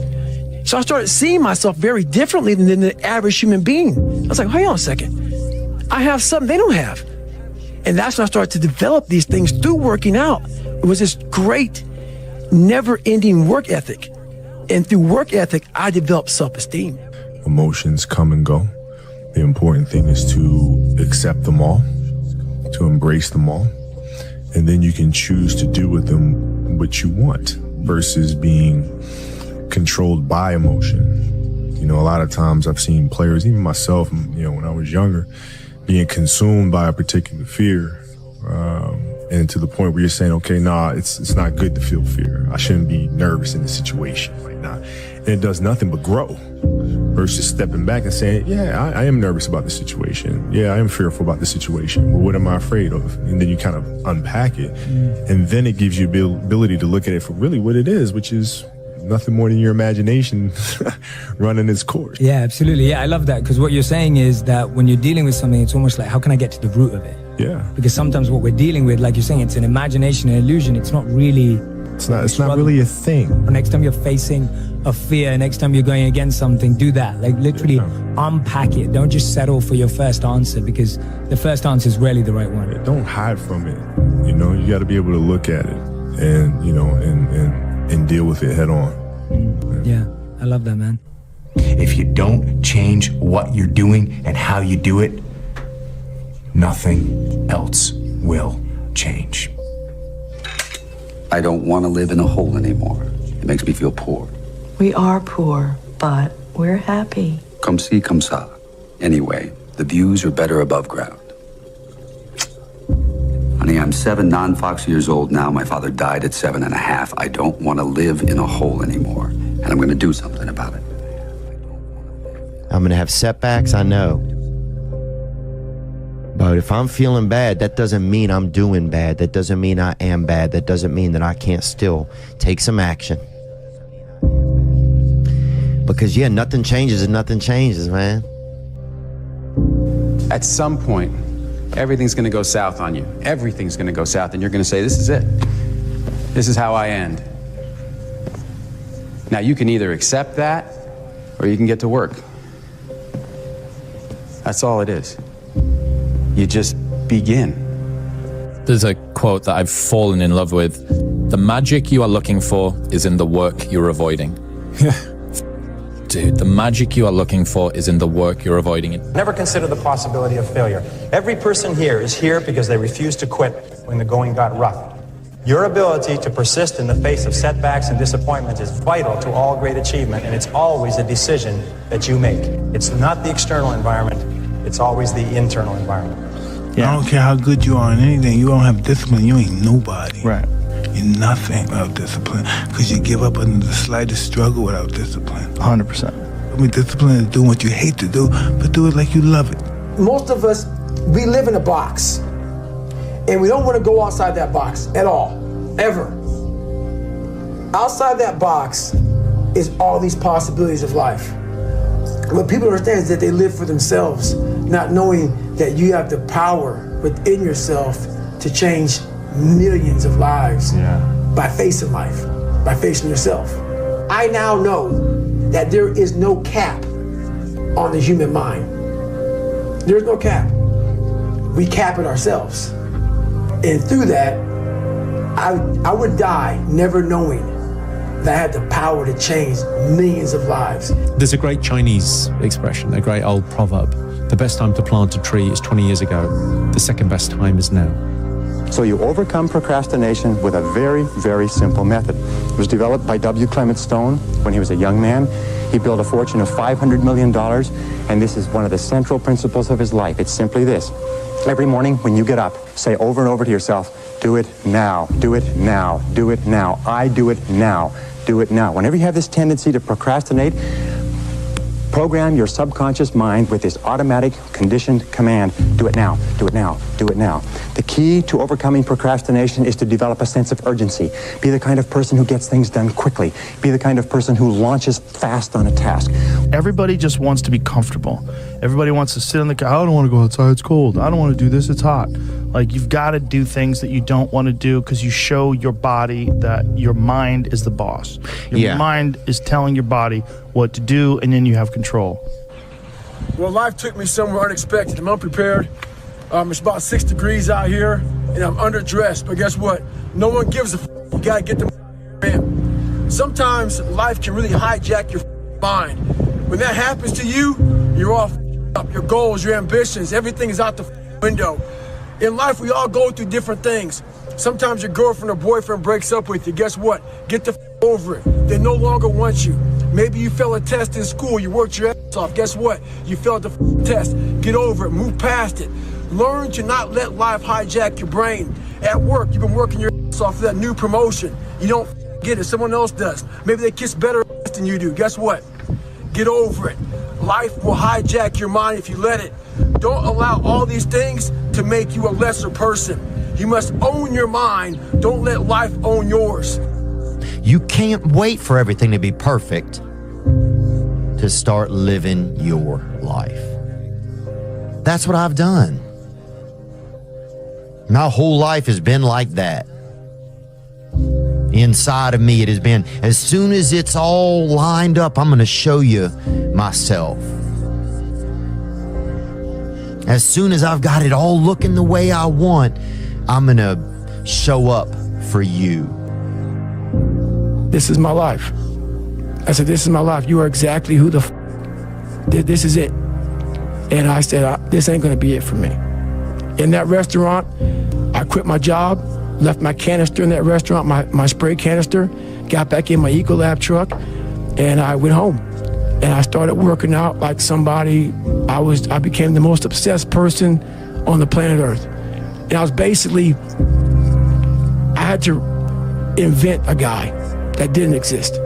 I had to invent a guy that can take any pain, any suffering, any kind of judgment, be called whatever in the world, and be able to stand in the room and say, go yourself. I had to build this callous mind, and I built it through suffering. If you think the price of winning is too high, wait till you get the bill from regret. The unfulfilled potential is the story of most people's lives. It is. It is. And it could have been the story of mine. And I tell a lot of people go, what's your biggest fear in life? And my biggest fear, honestly, was, let's say this. Let's say, I don't care if you believe in God or not. I don't care. So this is play a game with me. Let's say you're God. And we have a big long line of people. And I made it to heaven. I'm 75 years old. I'm 300 pounds. I made it to heaven. I worked for Ecolab my entire life, spraying for cockroaches. That's what I did. But I'm dead. I'm in heaven now. And you're judging us all now. So we're in line. We're all sitting there in line. You have Adam Brown. He has a big board up, and you're talking to Adam Brown about his life. And you rip it down, and I'm next in line, David Goggins. I see my name, and I see all this. God goes, hey, you say, read this, man. And I'm reading this list, and I'm seeing 182 pounds, Navy SEAL, Ranger School, motivational speaker, changing lives. Okay, man, pull-up record, all this. And I'm like, that's not me, man. And God looks at me and says, that's who you were supposed to be. Everything is possible in your life when you believe. When you believe, everything is possible. You have to hands, naming everything is possible. Go and taking whatever we want to do. Success usually comes to those who are too busy who be looking for it. They're always working towards it. If you want ordinary, don't risk everything. Risk everything if you want extraordinary. Just make sure that it's calculated. Is that when it feels scary to jump, that is exactly when you jump. Otherwise, you end up staying in the same place your whole life.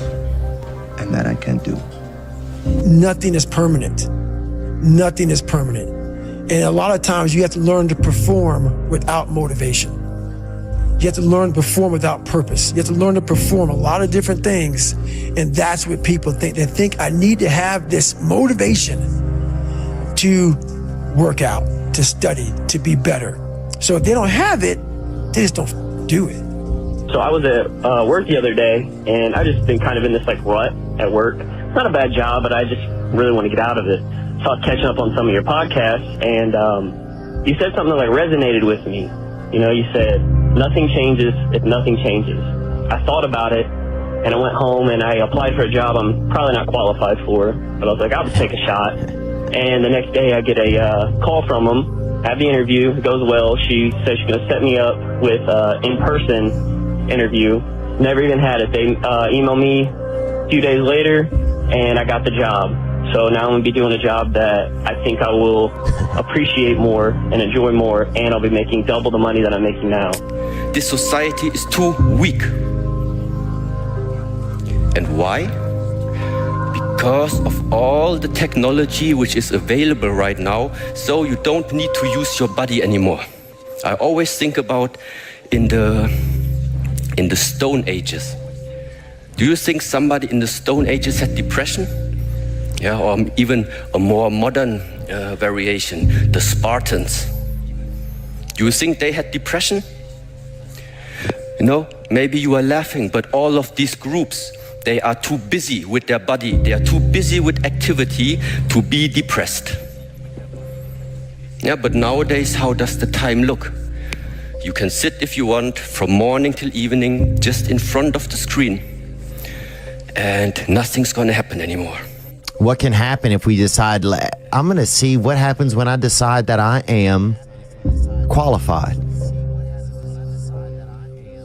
What happens when I decide for myself that I'm going to do something different? Everything worthwhile is uphill. You see, every dream that you've ever had, it's all uphill. If you have a great relationship with somebody, you had to work on it. It's uphill. If you've built a wonderful business, guess what? It was uphill. If you've made the right decisions, they're not easy, are they? It's uphill. And the only way that you can go uphill is to be intentional. Nobody ever accidentally went uphill. You've never talked to a successful person and said, how did you get to the top of the mountain? And then look at you and say, I have no idea. If they're at the top of the mountain, they know how they got there. Because they had to have effort. It took energy. It took time. Everything worthwhile is uphill. There's no passion. There's no motivation. There's no, oh my God, man. It's every day of your life just doing. No passion. No discipline, no motivation. All these words, I hate that so many people use these words now because it's watered. It's someone sitting in a room by themselves and they figure themselves out and say, God, this is gonna suck. Where's passion when you're 300 pounds? Where's the motivation when you can't read and write? Where is it? So how did this happen? I just did. I just did. Everybody's asleep, man, or they're just getting home after a long night. You know, going out there partying. It's Friday night. It's close to 3 in the morning right now. You know, the thing is, man, it's always going to be a party. There's always going to be a time to celebrate, and there's a time to join friends, or a day to, I mean, the bars are always open. Always open. No matter how old you are, they're always open, you know? What's not always open is the opportunity to to check the box in life, you know, to achieve your dreams. That's not always open, man. You know what a loser is? A real loser is somebody that's so afraid of not winning, they don't even try. I never forget one time I was running by a graveyard when I was just trying to become, I was fat. And I ran by a graveyard and I looked out there and I have all these epiphanies, man. I have all these moments of like, it's crazy, man, of just thought. Cause I'm always by myself. I'm always in deep thought about how to be better.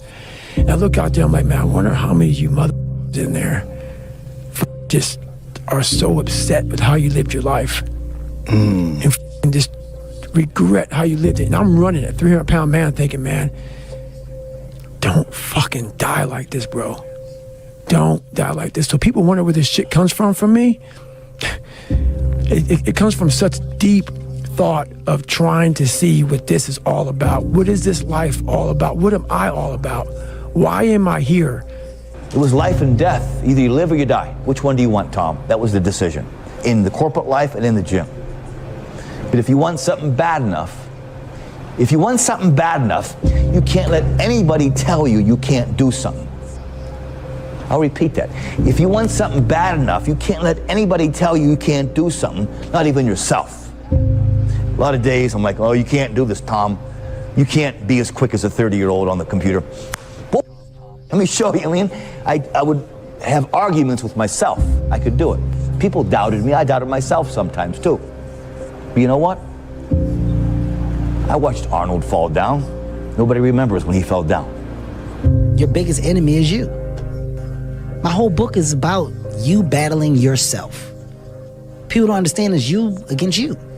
The only person that gets in your way is you. Nobody else. It's you. Oh, there's so many people that have the ability and just refuse to get off that couch. Refuse to study a few more hours. Refuse to go deeper, to go further. And that's where I gain the advantage. It's so easy to be great nowadays, my friend, because most people are weak. So I want to ask you, can you admit something in your life that you don't feel like you deserve or have earned? Can you admit a goal or a dream that you want to chase, but you're feeling like, nah, I can't fly that high. I'm not equipped. I don't really have the ability. I'm not qualified. Can you admit something in your life that guilt is keeping you from getting? Can you admit something that you don't want to start, continue, or finish because you're afraid to? Say it aloud to yourself. Write it down. Confess. A lot of times I'll be in a 200-mile run or something like that, and I'm all jacked up. Body's broken, mind's broken, spirit's broken. I start to say, what if I can pull this off? When I first walked into the Navy SEAL recruiter's office, he looked at me and said, there's only been 35 African Americans in 70 years make it through. You know what I said to myself? What if I can be the 36th? It's the what if I can pull off a miracle. What if I can become someone that no one thinks I can be? Be the hero of your own movie. If your life was a movie and it started now, forget about whatever financial disasters you've had, personal failures, relationship failures. What would the hero of your life's movie do right now? Do that. Take yourself out your comfort zone. Do not live in your bubble. Put some more air in your bubble. If you stay in your comfort zone, that's where you will fail. You will fail in your comfort zone. Success is not a comfortable procedure. It is a very uncomfortable thing to attempt. So you got to get comfortable being uncomfortable if you ever want to be successful. The heaviest things in life aren't iron and gold, but unmade decisions. The reason you are stressed is that you have decisions to make and you're not making them. In life, folks, You cannot change your life unless you change something. If you always do what you always did, you'll always get what you always got. I started thinking like every day, I was like, I hope I don't wake up. You know what I mean? And that was the thing where I was like, this is a big enough problem that like, if you don't want to wake up, then what have you got to lose? Exactly. And that was it. And I was like, I have nothing to lose. And that was when I think in the last podcast we talked about this, where it's like, if everybody who's like at the bottom and feels like they have nothing going for them, reframe that as I have nothing going for me, which also means that I have nothing to lose by taking action, it makes you a much more dangerous person.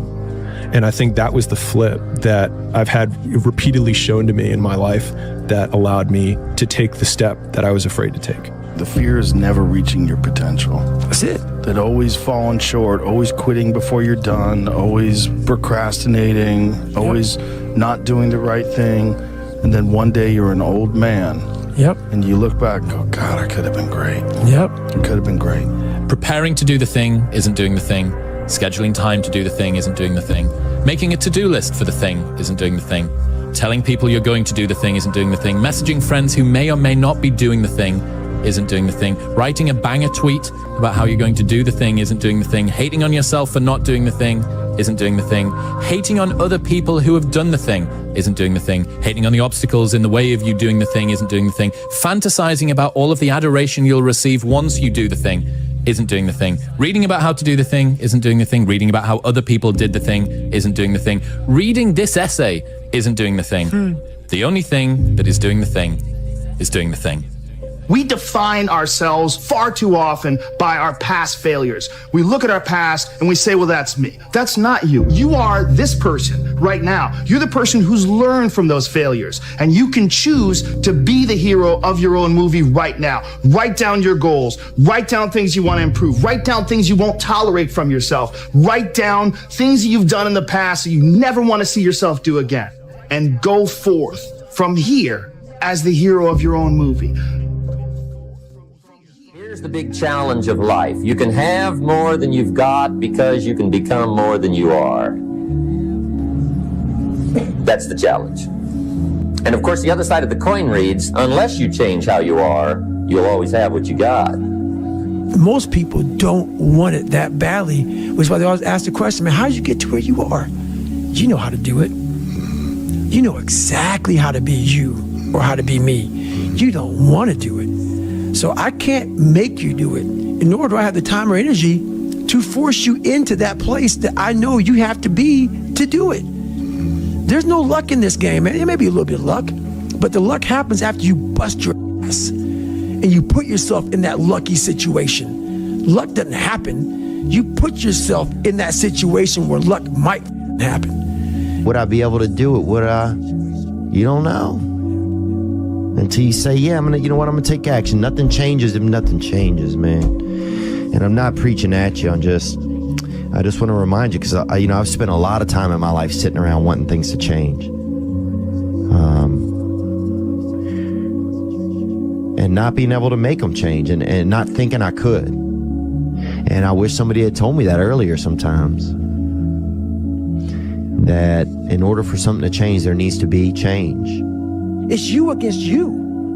You against you. And if you misunderstand that, you have a real problem. A real problem. I can understand you misunderstand me running down the street, shirt off, this, no, yeah, I can get it. I get it. If you misunderstand what I'm saying right now today, the problem is you. And you don't want to fix it. Here's how to get older without getting better. Keep relearning the same lesson. If you keep making the same mistake over and over, the mistake isn't the problem. You are. There was no passion, no drive, no nothing. But I had this fire that I'm going to be somebody. And it has to be there, because on all those bad days and all those days you don't want to do shit, you have to be your own motivator, your own coach, your own trainer, your own everything. And what that means is you may have failed miserably yesterday, but you come to work, people like, man, you just lost everything. How the hell are you this fucking damn motivated? because this is what it takes. It's not about the shoes. It's about knowing where you're going. Not forgetting where you started. It's about having the courage to fail. Not breaking when you're broken. Laziness is something that has to do with you. You're not connected to something deep enough. You don't feel the necessity. You don't feel the devil at your heels. You don't feel the fact that you could very well die tomorrow that will impel you to get something done. There's no necessity behind it. And the human animal, the way we were created, is when we feel pressure, we feel the necessity to get things done. We can move mountains. But when that pressure, almost like a barometric pressure, releases, and we don't feel the need to get something done, we could become incredibly lazy because there's no necessity. So you have to create necessity in your life. You have to create the need to get things done. Why do that much? Why go that far? Why try to become everything? That's a good question, why? And you're the only one personally that can answer that question for yourself. One of the big thrusts for success is to come up with a strong enough why. And if the why is powerful, the how is easy. If the vision isn't clear, the old prophet said, without a vision we die, without a vision we perish, without a dream we're nothing. Most people, the bottom 80%, are lazy. They're looking for an easy way. They're looking for a shortcut to be successful. And there aren't any. But if you do something repeatedly over and over, you develop a habit. So most people are in the habit of looking for easy ways to get the things they want. It's almost like you have to have the ability to go to the deep end no matter whether or not you'll ever go there. Right. Yes. And some people are like, well, I'm never going to go to the deep end. Mm-hmm. But you should be able to. Yes. What are you willing to give up? What are you willing to sacrifice? What are you willing to forgo? If you're struggling, if you're frustrated with yourself, if you're at that point where you're so sick of yourself and your excuses, I've been there, Stephen's been there. This is a normal part of the human experience. And at some point, either the pain is going to get big enough, or you're going to bump into somebody's story somewhere on this planet who has been in the position that you're in right now, facing the stuff that you're facing right now. And there is something about their story at this exact moment in time that will ignite something in you that is missing. And what is missing in you right now is hope. Here's to the crazy ones, the misfits, the rebels, the troublemakers, the round pegs in the square holes, the ones who see things differently. They're not fond of rules, and they have no respect for the status quo. You can quote them, disagree with them, glorify or vilify them. About the only thing you can't do is ignore them, because they change things. They push the human race forward. While some may see them as the crazy ones, we see genius. Because the people who are crazy enough to think they can change the world are the ones who do. Playing out the fear, Layla says this, and I love it, but that fear is a mile wide and an inch deep. And so it looks like this ocean that you're going to step into and drown. But as soon as you step into it, you realize it was not that deep at all, and you can keep walking through it. And I just love that visual, because a lot of times when it's like we have this anxiety around this big decision we have to make, if you actually take the step and realize that it's not death, you're not going to drown immediately. There's plenty of other steps you can take from there, even if you get a little wet. You have to be open-minded to the possibilities that I can do this. Once you shut your mind down to the possibility that it can be achieved, there's no way it can happen. Is there advice you can give to young kids that are living through a situation of any sort, a tough life?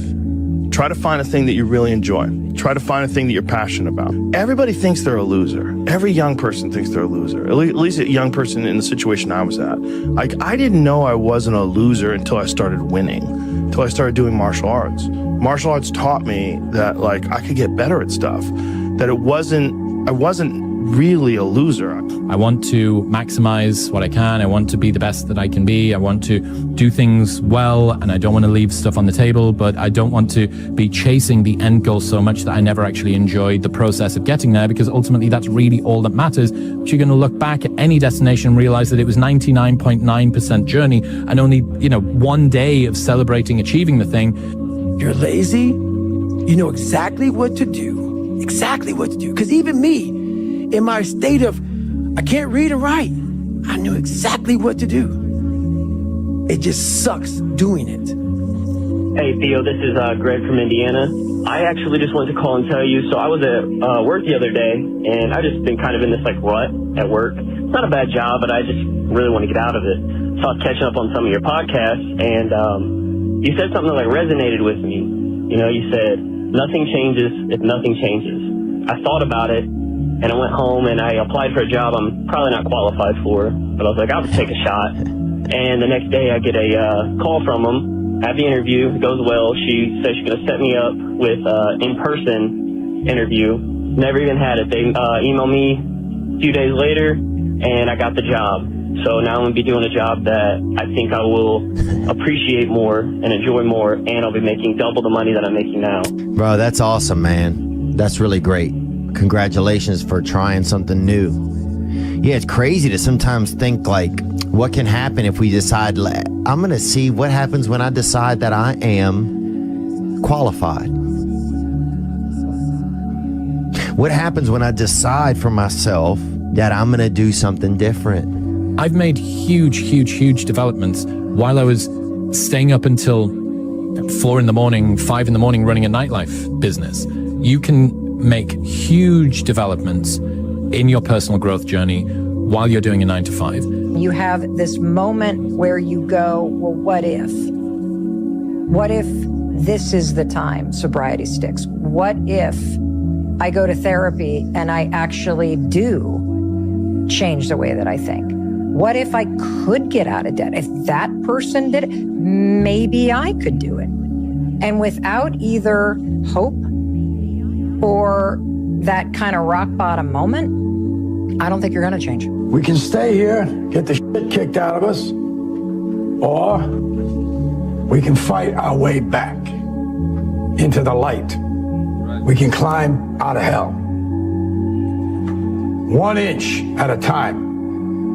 You are responsible for your life.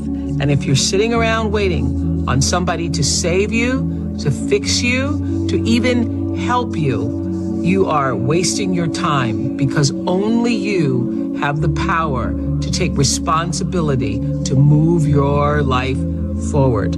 What matters is now, this moment, and your willingness to see this moment for what it is, accept it, forgive the past, take responsibility, and move forward. I came to realize that all the time I was praying to God, asking for God to do something, God was waiting on me.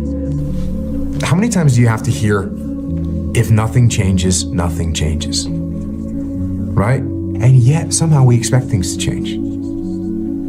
You're always afraid to take the first step because all you see is every negative thing 10 miles down the road. But you can do anything you want. You are bound by nothing. The time come for you to be your own man and take on the world, and you did. But somewhere along the line, you changed. You stopped being you. You let people stick a finger in your face and tell you you're no good. And when things got hard, you started looking for something to blame, like a big shadow. I'm going to have setbacks, I know. But if I'm feeling bad, that doesn't mean I'm doing bad. That doesn't mean I am bad. That doesn't mean that I can't still take some action. Because, yeah, nothing changes and nothing changes, man. Because if you're thinking, then you're not taking action. And if you're not taking action, then there's no consequence. And if there's no consequence, then there's nothing to be afraid of. The overthinking can be an excuse for actual fear. It doesn't matter whether I achieve all of my goals or I don't achieve all of the goals. In 3 generations, I'll be forgotten, and the only people who were naysaying against me will also be dead. And so then it's like, just do it for me. You know, we'll sit around forever wondering, well, what if I was a dog catcher? Would I be the best? What if I was a, We expect things to change. You think you're going to get in better shape. You think you're going to get more money.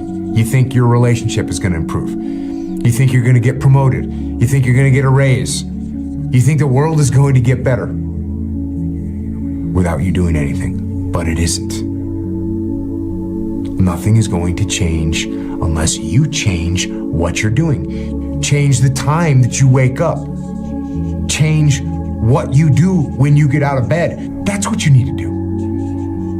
You have to change some things or nothing will change. So make changes and start little. Get up a little bit earlier, get a workout done. That's what you need to do. A positive place that you draw mental strength from when life is difficult has to be, I just want to be better and I'm trying my best. That's all that there is. You want to be better. That is something to be proud of. You want to leave it all on the field of play. You want to make yourself as good as you can. You want to make the world a better place. You want to have an impact. All of these things are just all positives. What really breaks my heart is how stuck people are. And that there are things you can do to change your life for the better. If you don't have hope and you don't have this breakthrough where you have for just a millisecond this insight where you go, well, what if things did work out? If you don't have that moment, most people stay so stuck in resignation. If you are trying to battle the same boss over and over again, and you don't change what you're doing, and the boss keeps beating you, then it's not the game's problem. It's your problem. You are the problem. I was not always this strong guy you see. I went through a lot of hard times in my life to get here today. And a story I'll tell you with real quick. I tried once to get in the Air Force to be an Air Force pararescueman. And I quit for fear of the water. I was 175 pounds. I left the Air Force 4 years later at 300 pounds. I went from 175 to 300 pounds. There's a long story in there on how that came to be. You're going to lose sleep. You'll doubt whether it'll work. You'll stress to make ends meet. You won't finish your to-do list. You'll wonder whether you made the right call and have no way to know for years. This is what hard feels like, and that's okay. Everything worth doing is hard, and the more worth doing it is, the harder it is. The greater the payoff, the greater the hardship. If it's hard, good. It means no one else will do it. More for you. Why pay the price? Why work this hard? Why go this far? Why try to learn this much? Why try to do it all? Why try to see it all? Why try to have it all? Why do it? Why learn it? Why study? Why put yourself out? Why try to take on this much responsibility? Why develop yourself to the full? Why try to become all that you can possibly become? So I define learning by same condition, new behavior. And so when you go to a video game and you battle through the level and you battle the boss, if you keep doing the same thing to the boss and you keep losing, then you have not learned because you have the same condition and the same behavior. And so I often say that, like, for anyone who's listening to this podcast, if the goal is to get better and you're like, man, I really want to learn something from this podcast. If you listen to this podcast and then you're in the same exact conditions as you were before, and then you do not change your behavior, you learned nothing. And so using that definition has at least allowed me to change my behavior faster, which then goes into rate of learning, which I define as intelligence. And so a lot of people are like, man, he's so smart, but he just doesn't. It's like, well, then if he doesn't change his behavior and he's in the same conditions, he's not that smart. The more that you're able to let go and not fear about stuff, the more enjoyable you'll find it. So the thing that is making you better is the thing which is making you feel pain. And this is a perennial balance. What would have had to have happened in a week for you to look back on that week with pride? Maybe stop breaking promises to yourself. When you say, I'm going to wake up tomorrow at 7 a.m., and when the option comes to hit the snooze button, don't do it. There's one win that you've got for the day. That's action. The path of the exceptional person is one of an exception, which means that you are not with other people. And rather than fighting that or bemoaning it, see it as an indicator that you're on the right path. Because if everyone else were cheering you on, then it means you're not in the right place, because it means you're just like everyone else, and that's not where you want to be. When you were born, you are a phenomenon. You are unique. Your DNA has never occurred in the history of the universe, going back billions of years. It will never occur in the future. Your life experiences with your parents and everything that you experience in your early years going on up is unique. It's yours. You're one of a kind, right? So that is your source of power. To waste that is just the worst thing you can do in your life. And what the power is finding that uniqueness. What makes you you, and how you can mine that, and how you can go deep into it and use that to create a career path. It's supposed to be hard. If it wasn't hard, everyone would do it. The hard is what makes it great. You need to just keep living. Listen to the pain. It's both history teacher and fortune teller. Pain teaches us who we are, Wade. Sometimes it's so bad we feel like we're dying.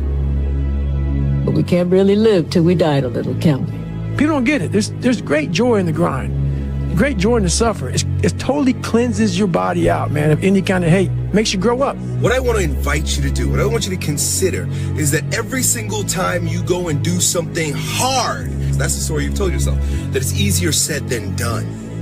You know, it's kind of hard to do that. Well, it's supposed to be fucking hard. Look, if growing stronger and building muscle were fucking easy, you'd have no reason to go to the gym. There would be no growth if there was no challenge. And I'm answering your questions. Every question I'm answering it. I'm with you. But in the back of my mind, all I'm thinking about is all the times I could have won those matches that I lost by not bringing my best mindset. You're haunted by all the opportunities that you missed by not bringing your best at that time. When you could have won, but you didn't win because you allowed life to interfere with that one shot. When you're sitting there getting ready to serve for the match, and your mind is not thinking about where that ball placement needs to be, but it's thinking about your family this, or this at work, or that at work. That's greatness. Greatness is your recall on every single shot that you missed throughout a 20-some year career. Every shot, you can go back and say, I was here. This person was in the red shirt there. Greatness is being so aware of the time of life in the second that went by, and you can recall it like it was yesterday.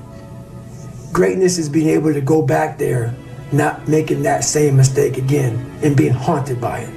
There really are only two macro level motivators that we have in life, and that's pleasure and pain. I want people to understand is, okay, so if nature only gave you two things to motivate you, pleasure and pain, why would you eliminate half of them? And so most people think that life is about avoiding the pain. I'm here to tell you right now, in a very controlled fashion, it is about really experiencing the pain, learning from it. Pain plus reflection equals progress. Failure has been achieved, thank God. Now, the only place to go from failure is to win. You have to achieve failure. You have to take it that far. Nobody wants to go that far. It's too scary. But you know something? I got news for you. That's where winning is. It always has been. The one thing I would tell them is, and I would tell them to get it tattooed on your arm, and it would say, it's supposed to be fucking hard. If you can see it here, and you have the courage enough to speak it, it will happen. You cannot change your life unless you change something. If you always do what you always did, you'll always get what you always got. Your biggest enemy is you. My whole book is about you battling yourself. People don't understand it's you against you. The only person that gets in your way is you. Nobody else. It's you. Everybody thinks they're a loser. Every young person thinks they're a loser. At least a young person in the situation I was at. I didn't know I wasn't a loser until I started winning, until I started doing martial arts. Martial arts taught me that I could get better at stuff, that it wasn't I wasn't really a loser. You will fail at some point in your life. Accept it. You will lose. You will embarrass yourself. You will suck at something. You can't wait for everything to be perfect to start living your life. Because I bet that's what I've done. My whole life has been like that. Inside of me, it has been, as soon as it's all lined up, I'm going to show you myself.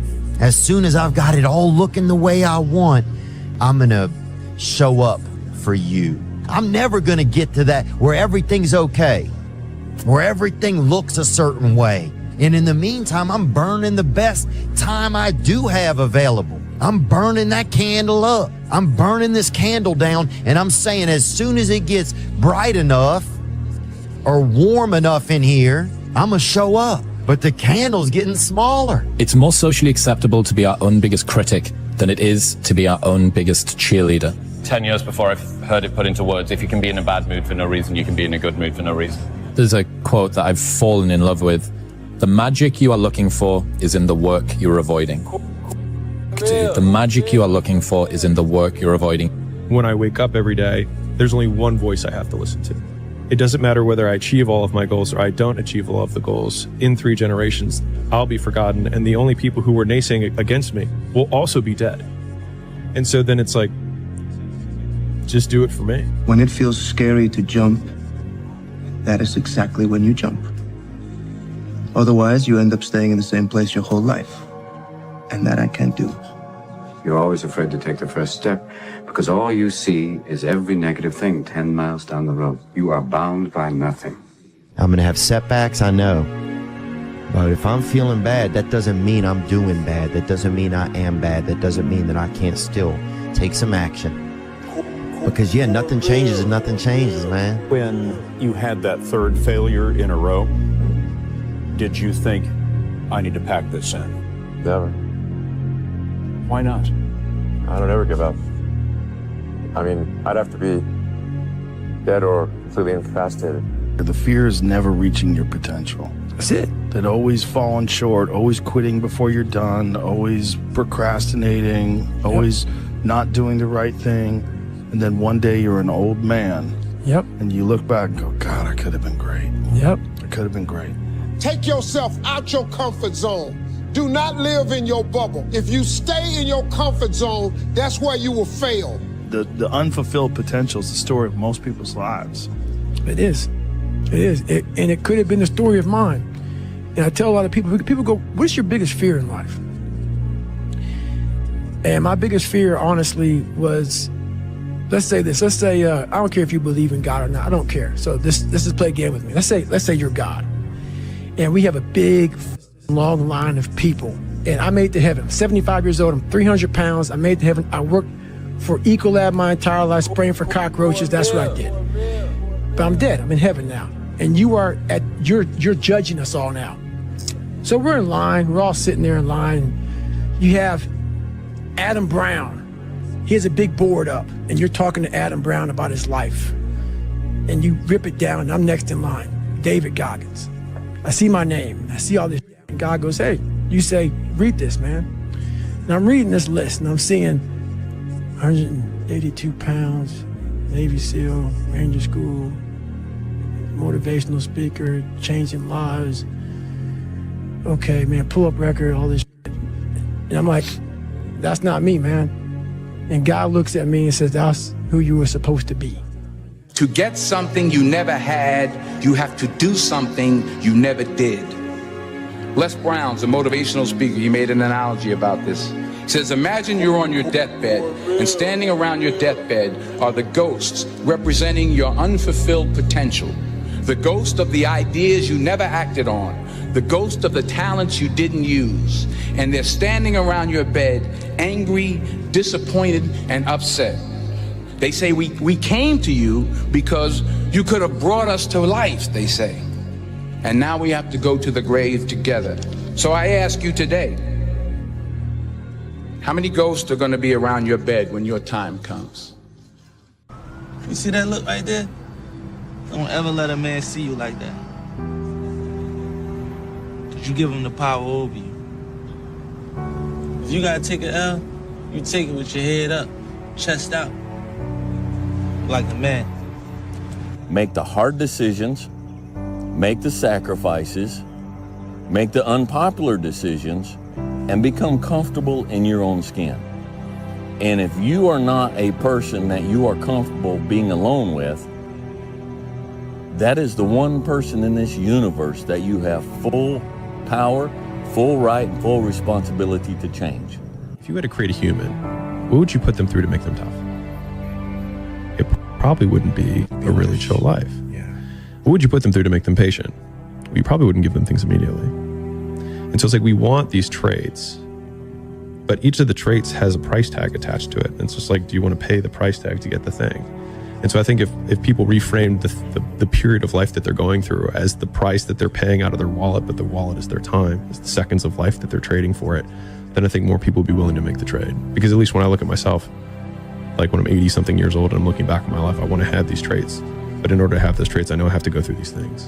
And I think for me, that's given me a lot of comfort in hard times. You love this game. I mean, love it with your whole heart. Because if you don't, let's not even bother. Let's not open that door. They're just going to slam it right in our face. I love this game. I live this game. And there's 1,000 other guys waiting in the wings who are obsessed with this game. Obsession's going to be talent every time. You got all the talent in the world, but are you obsessed? Is it all you ever think about? Let's face it, it's you against you out there. When you walk on that court, you have to think, I am the best guy out there. Whatever you do, you've got to be a little bit gone to it. You're not all there. You've got to be almost insane to your craft. Not a lot of people can understand that. That's why I don't know about nothing else. I do not pay attention to nothing else. There was games of football on yesterday, there was rugby, there was this, there was that.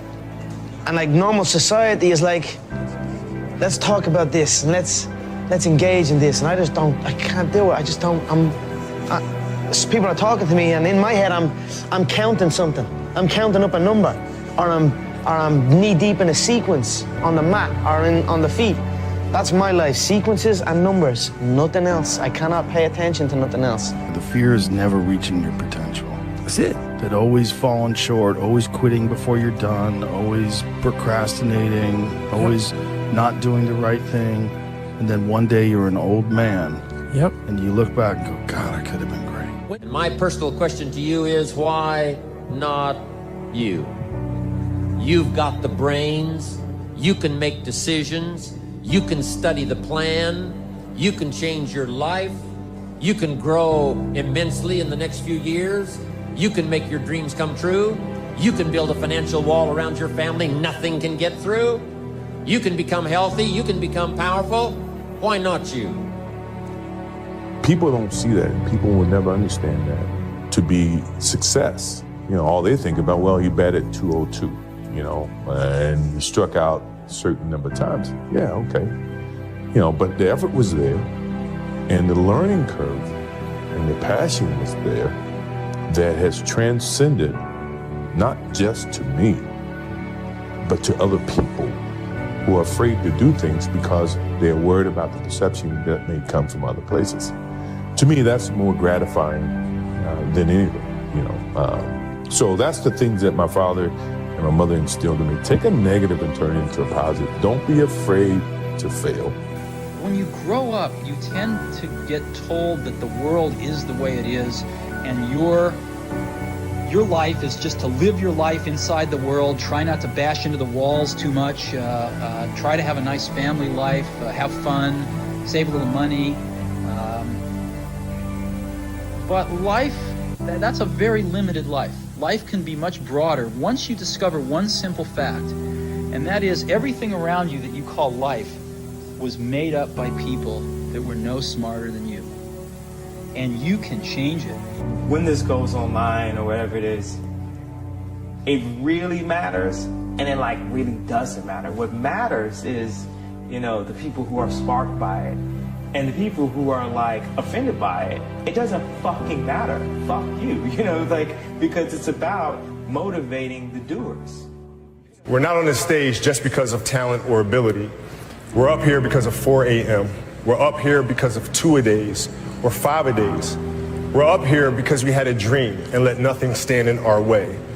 If anything tried to bring us down, we used it to make us stronger. We were never satisfied, never finished, will never be retired. My high school English teacher, Mr. Fisk, he had this beautiful quote, and it read, "Rest at the end, not in the middle." And I took that to heart. I believe there's time for resting at the end, but for me, that time is not now. To have a dream, sacrifice for it, and never ever rest in the middle. Be the guy who embraces the ugly, the miserable. Be the guy who embraces hard work, the grind. Don't be afraid of being hurt. Don't be afraid of sacrificing some blood. You want to be great? You want to be the baddest motherfucker ever at what you do? You're going to be misunderstood by everybody because you're going to be so fucking obsessed and so driven to get there. That's what it takes. When people don't understand you anymore, you've arrived. If you haven't gotten what you want, then you're not worthy of it, period. Now you can admit that you suck and improve. Better to know you're bad for a season than pretend you're good for a lifetime. You're not making as much money as you want because you're not as good as you think you are. You're crazy until you're successful, then you're a genius. I think for a lot of people, when you're grinding as a small channel, people think you're too obsessed. You're a weirdo. Stop only making videos. Like, get a life. Be realistic. People will convince you're out of your mind for wanting to do this.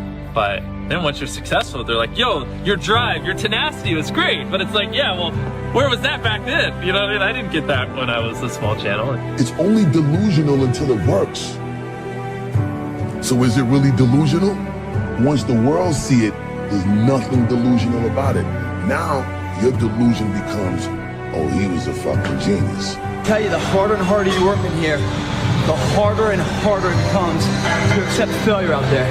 Second place isn't an option anymore, guys. The more you give in here, the more you get out there. Why would you not want to give it at all? What else are you gonna do? You come here and kill it right now? Or stay home on the couch? Watching the life pass by. What else would you be doing right now? Taking the time off? Or taking the time to get ahead? If it doesn't seem so easy to you, it's because you don't believe in yourself. You believe in yourself, you want to be in here killing it. Because it's giving you that much more of a chance because you believe you can become that. Because they don't believe they can ever get there.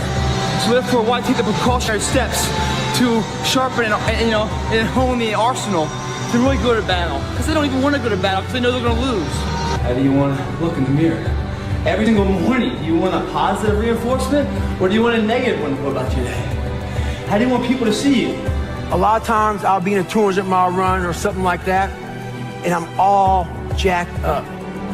Body's broken, mind's broken, spirit's broken. I start to say, what if I can pull this off? It's the what if I can pull off a fucking miracle. What if I can become someone that no one thinks I can be? And just me talking about that, I have the hair going up on my arms because it makes me just like, what if? Sometimes you just gotta say things just for what they are. Just for what they are. Passion is free. Nobody can charge you for passion. Nobody can tell you what passion looks like because that's all about you. Effort is isolated. The reason why effort is isolated, because nobody can dictate. Effort is 100% in the mind. No coach, no player, nobody else can make you run to the ball. Nobody else can make you finish a tackle. Nobody else can do it. That's why it's the most isolated things in this earth right now. It's effort. When you finally figure it out, how to win real battles, it's found through fundamentals. That's what wins championships. That's what wins battles. Blocking, tackling, until they get tired. Because you don't know what tired feels like. Let's face it, it's you against you out there. When you walk on that court, you have to think, I am the best guy out there. But here's the fact. All of you have extraordinary capabilities. All of you. You have to decide if you are willing to do the things to put you in that category. Don't put on the show, freaking win the game. Don't put on the show, you win the game. Don't put on the show, you win the game. Don't put on the show, you freaking win the game. You don't put on the show, you win. Don't let him get into your head. Don't let him take this from you.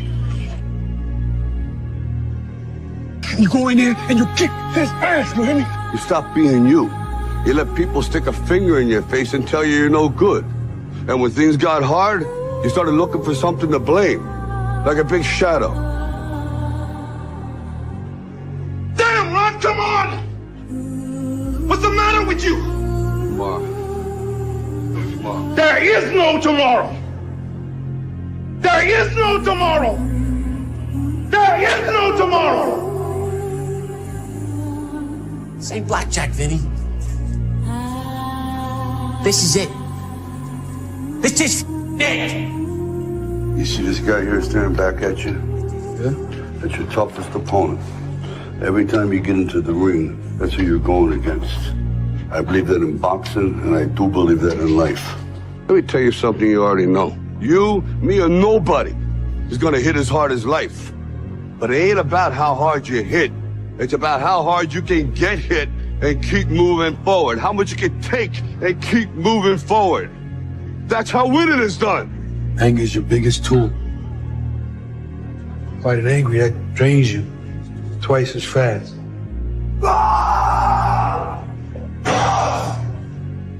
Yeah, the guy in the ring is your enemy, but make his mistakes be his destruction.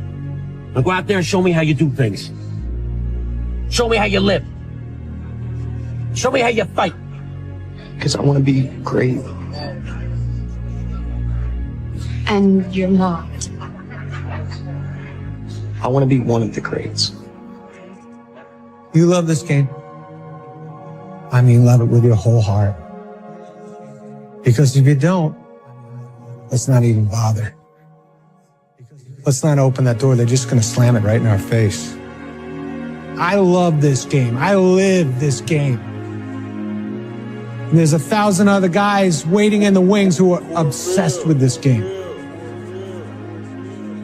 Obsession's going to be talent every time. You got all the talent in the world, but are you obsessed? Is it all you ever think about? I want you to understand the difference between a risk and a gamble. This, what we do here, this is calculated, okay? We weigh the odds, we make a choice. You see that man right there?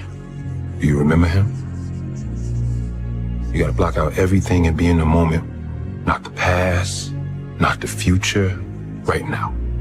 You have control of this. This belongs to you. This is yours. You're the captain. You're the master. You're the foreman. You're the general.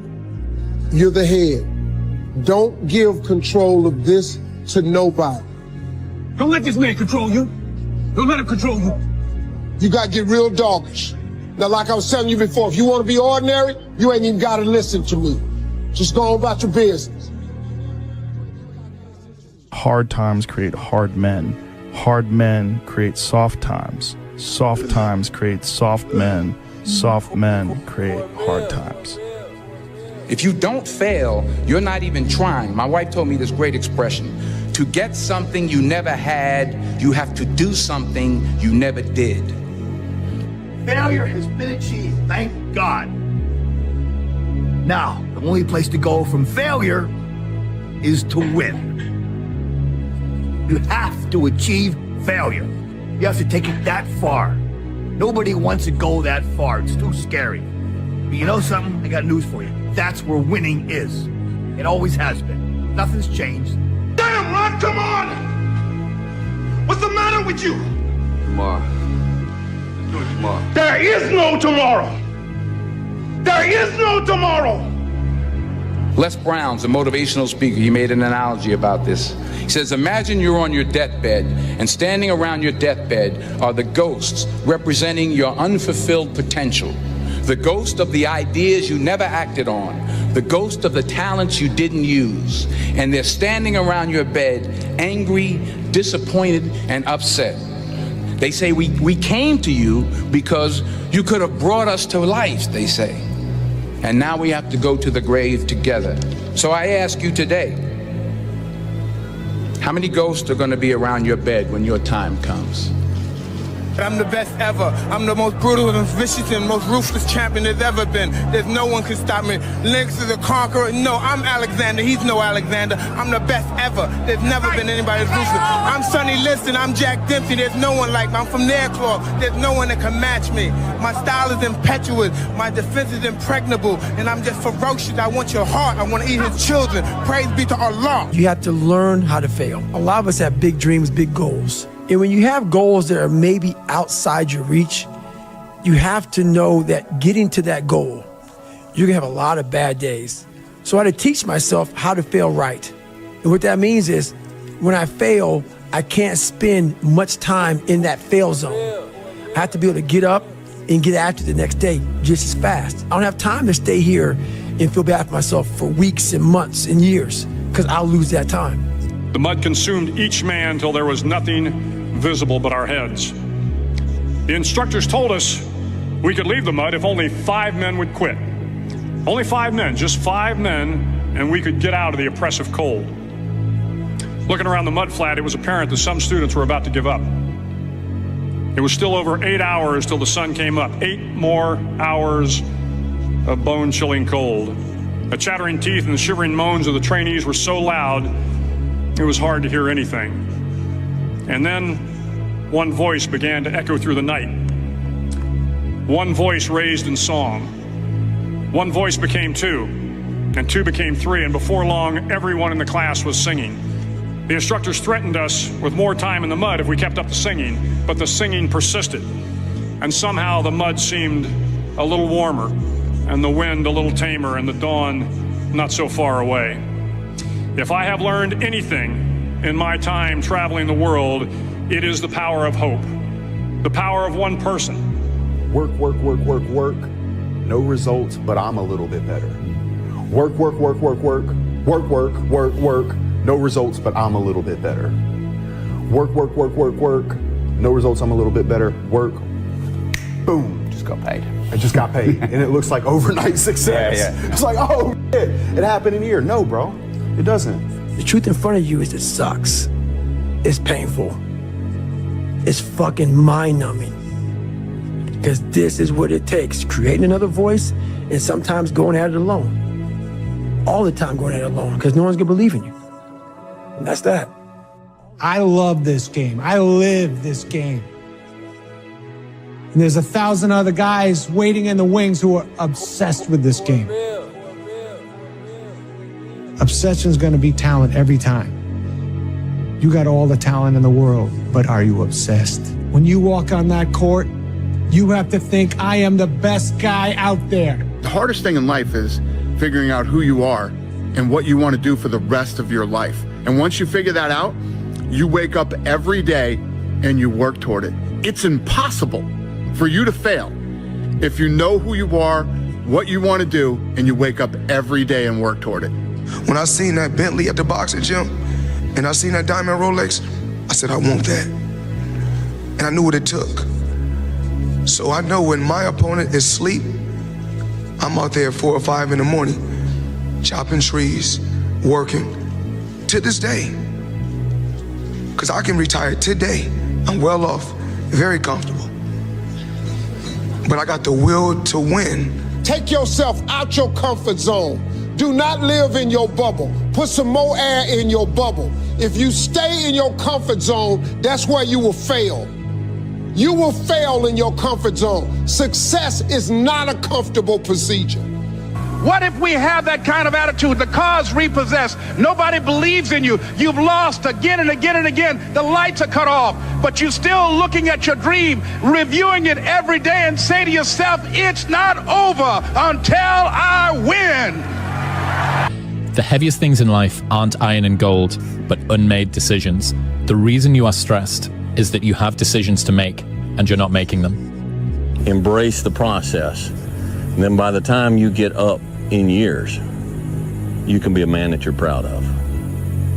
Okay? So this is just an encouragement to just chill out. Just chill out. Embrace the process. You say, Dwayne, what process? Life. Be the guy who embraces the ugly, the the miserable. Be the guy who embraces hard work, the grind. Don't be afraid of being hurt. Don't be afraid of sacrificing some blood. You cannot change your life unless you change something. If you always do what you always did, you'll always get what you always got. He believed in himself, and you can too. You can do anything that you want. You can get singing lessons, get a better job, make more money. You could be even like rich. You could live in the White House someday. You could be president. Do what you want to do. It's not up to other people. It's up to you. You're always afraid to take the first step because all you see is every negative thing 10 miles down the road. But you can do anything you want. You are bound by nothing. What are you passionate about? Some of y'all don't want it. That's why you ain't got it. Excuses sound best to the person that's making them up. There's pretty much nothing that you could say that you went through that I haven't went through, and I'm still here. Stop feeling sorry for yourself. Get off the pity potty. Wake your ass up. Awaken the beast inside. Get in shape. Get off the pity potty. What one great thing would you dare to dream if you knew you could not fail? If you knew beyond a shadow of a doubt that you could not fail, what one thing would you set as a goal for yourself? What if you only had 6 months to live? What would you stop doing? What would you do more of? Who would you spend time with? What is really important to you? 75 years. That's how much time you get if you're lucky. 75 years. 75 winters, 75 springtimes, 75 summers, and 75 autumns. When you look at it like that, it's not a lot of time, is it? Don't waste them. Get your head out of the rat race and forget about the superficial things that preoccupy your existence and get back to what's important now. Right now, this very second. You know, if every time someone asks you a question, you try to say the right answer, your entire life is a test. And when did you have the most anxiety in grammar school and high school? No question. On test day. No question. So your entire life become this test. I ain't trying to say the right answer. I am just doing what I feel. My mama said trying is failing. There is no ifs, woulds, coulds, shoulds. It just is, and we just are. I would say ask her out. No matter who she is, whether she's a job or a new city, an opportunity or a fear or a actual person. Whatever she is, man, ask her out. Go out there and make something of yourself, for God's sake. Be an honest person and work and get to the top of whatever it is that you want to get to the top of. Stand up for yourself like a respectable human being and be a bit of a light on the world instead of a blight. That might make life worth living. It's like, yeah, it might. So why don't you go do it? The time is now. The time is now to express and for people to believe in themselves. The time is now for it to be okay to be great. People in this world shun people for being great, for being a bright color, for standing out. But the time is now to be okay to be the greatest you. You and I are capable of doing whatever we can see. We can hold it in our head, we can hold it in our hand. Don't waste your life. Set your goals high. Quit thinking about what's wrong. Start thinking what's right. Love a little more, hate a little less. You have no idea what you're capable of doing. Make up your mind today, you're going to figure it out. When you grow up, you tend to get told that the world is the way it is, and your life is just to live your life inside the world, try not to bash into the walls too much, try to have a nice family life, have fun, save a little money. But life, that's a very limited life. Life can be much broader once you discover one simple fact, and that is everything around you that you call life was made up by people that were no smarter than you. Is to shake off this erroneous notion that life is there and you're just going to live in it, versus embrace it, change it, improve it, make your mark upon it. What do you really, really want from your life? If you had no limitations, if you had all the money and all the time and all the talents and all the abilities, if you could do or be or have anything, what would you really want in your life? You know, there comes a day, man, everyone's going to have this day.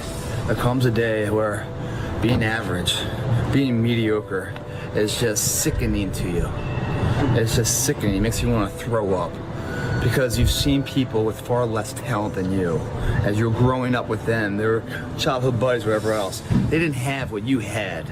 Yet now they're fucking to become something that you haven't. There comes that day. It's either when you're young, you know, and it strikes you on the baseball field because you're sick of striking out, or it's when you get fired from your 5th job, you know, and your wife and kids are on your ass because you don't know how to support them anymore. There comes a fucking day where push comes to shove. Where being mediocre, being like average and shit just fucking burns. It sucks so much. You can't deal with it one more day. And you get off your fucking ass and you create something that's always been there. It's always been inside of you trying to come out. But you've never wanted to unwrap it because it's too much fucking pain and commitment. You were scared you were gonna fail. You were scared if you started, you never finish it. You didn't want to tell anyone about it. You knew it was there, but you never wanted to embark on it. Get success remind you of what you could have been. And then the fucking spark is born.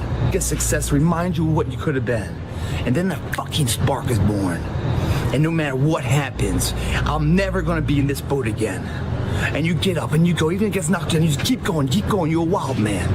And life has never been so sweet. That can happen at an early age, it can happen at a later age. It's gonna happen to somebody no matter what, it's gonna happen to you. And when it does happen to you, thank your lucky stars that finally you're alive. Don't give up.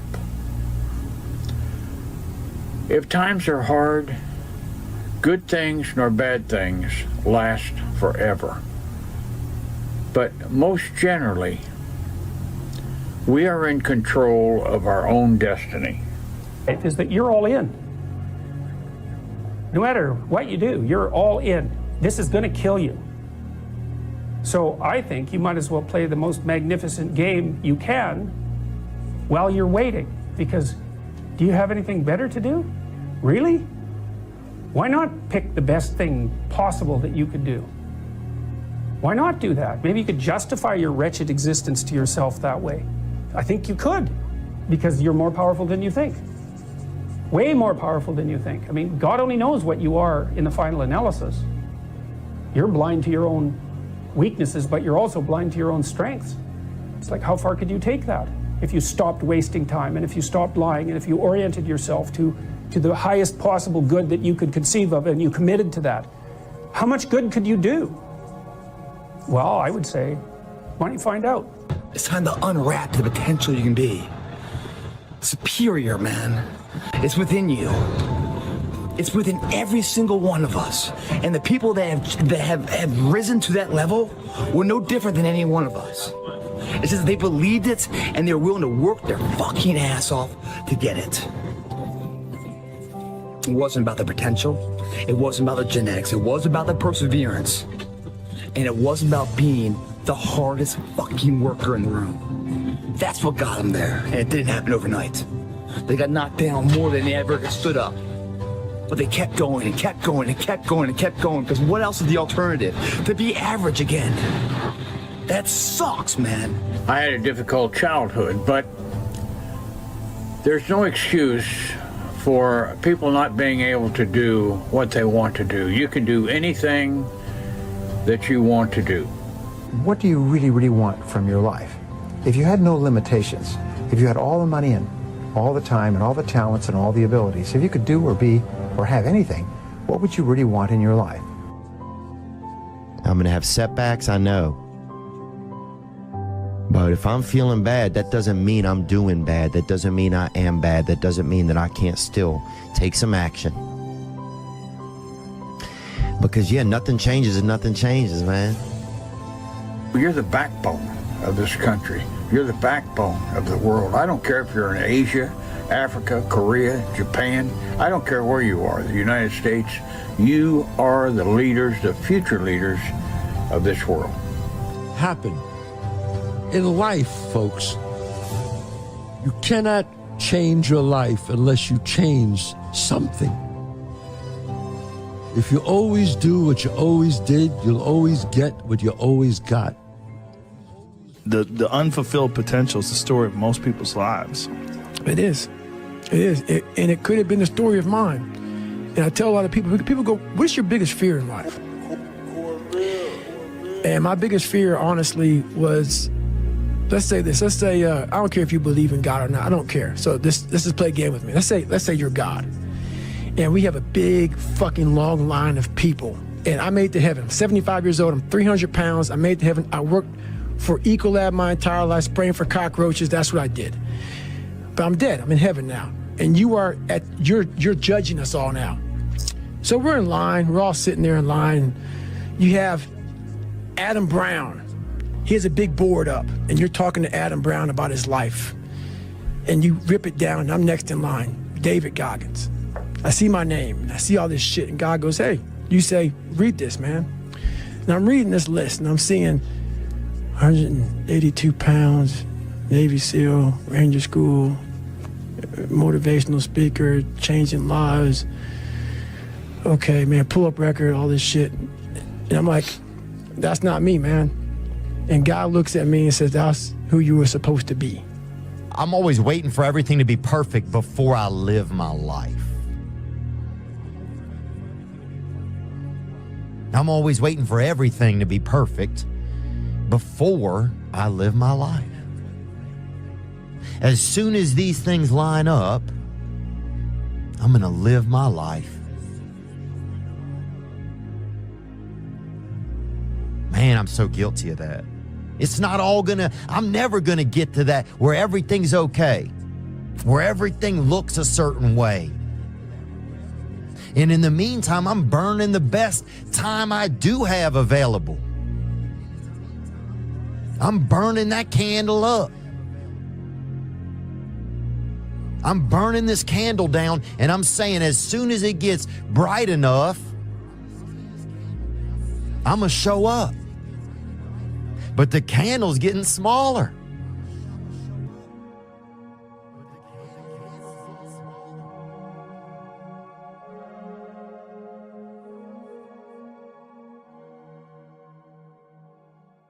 "10 years from now, you will surely become someone. The big question is, who?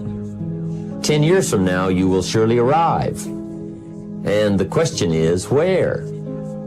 So to answer the question of where you want to arrive and the kind of person you want to be, you've got to get serious." You think when you're young that you have all this time. You have no time. There's no time. I mean, one of the quotes on the wall in the gym in there is no tomorrow from Rocky 3. You know, there is no tomorrow. Fuck that shit. Let's get all this shit done today. Well, someday ain't a day of the week. You know, there's Monday, Tuesday, Wednesday, Thursday, Friday, Saturday, Sunday. Look on your calendar. Some days not on there. So you got to say, okay, I'm going to take this small step by here, this small step by there, this small step by there. And then pretty soon, you know, we don't leap tall buildings in a single bound. We take it a floor at a time. Everybody's in their bed, sleep, dreading that it's a Monday, hate it's a Monday. And I'm loving it. I'm loving that. Where everybody's getting weaker, I'm getting stronger. It's not about the running, the swimming, the push-ups, the sit-ups. It's about what those things do for your mentality. You don't get better on the daggone couch. You get better by coming out here and getting the fuck after it every daggone day. Greatness is not meant for a few chosen people. It's meant for those who persistently pursue their dreams every day and make that choice when they wake up. So just a mentality, really.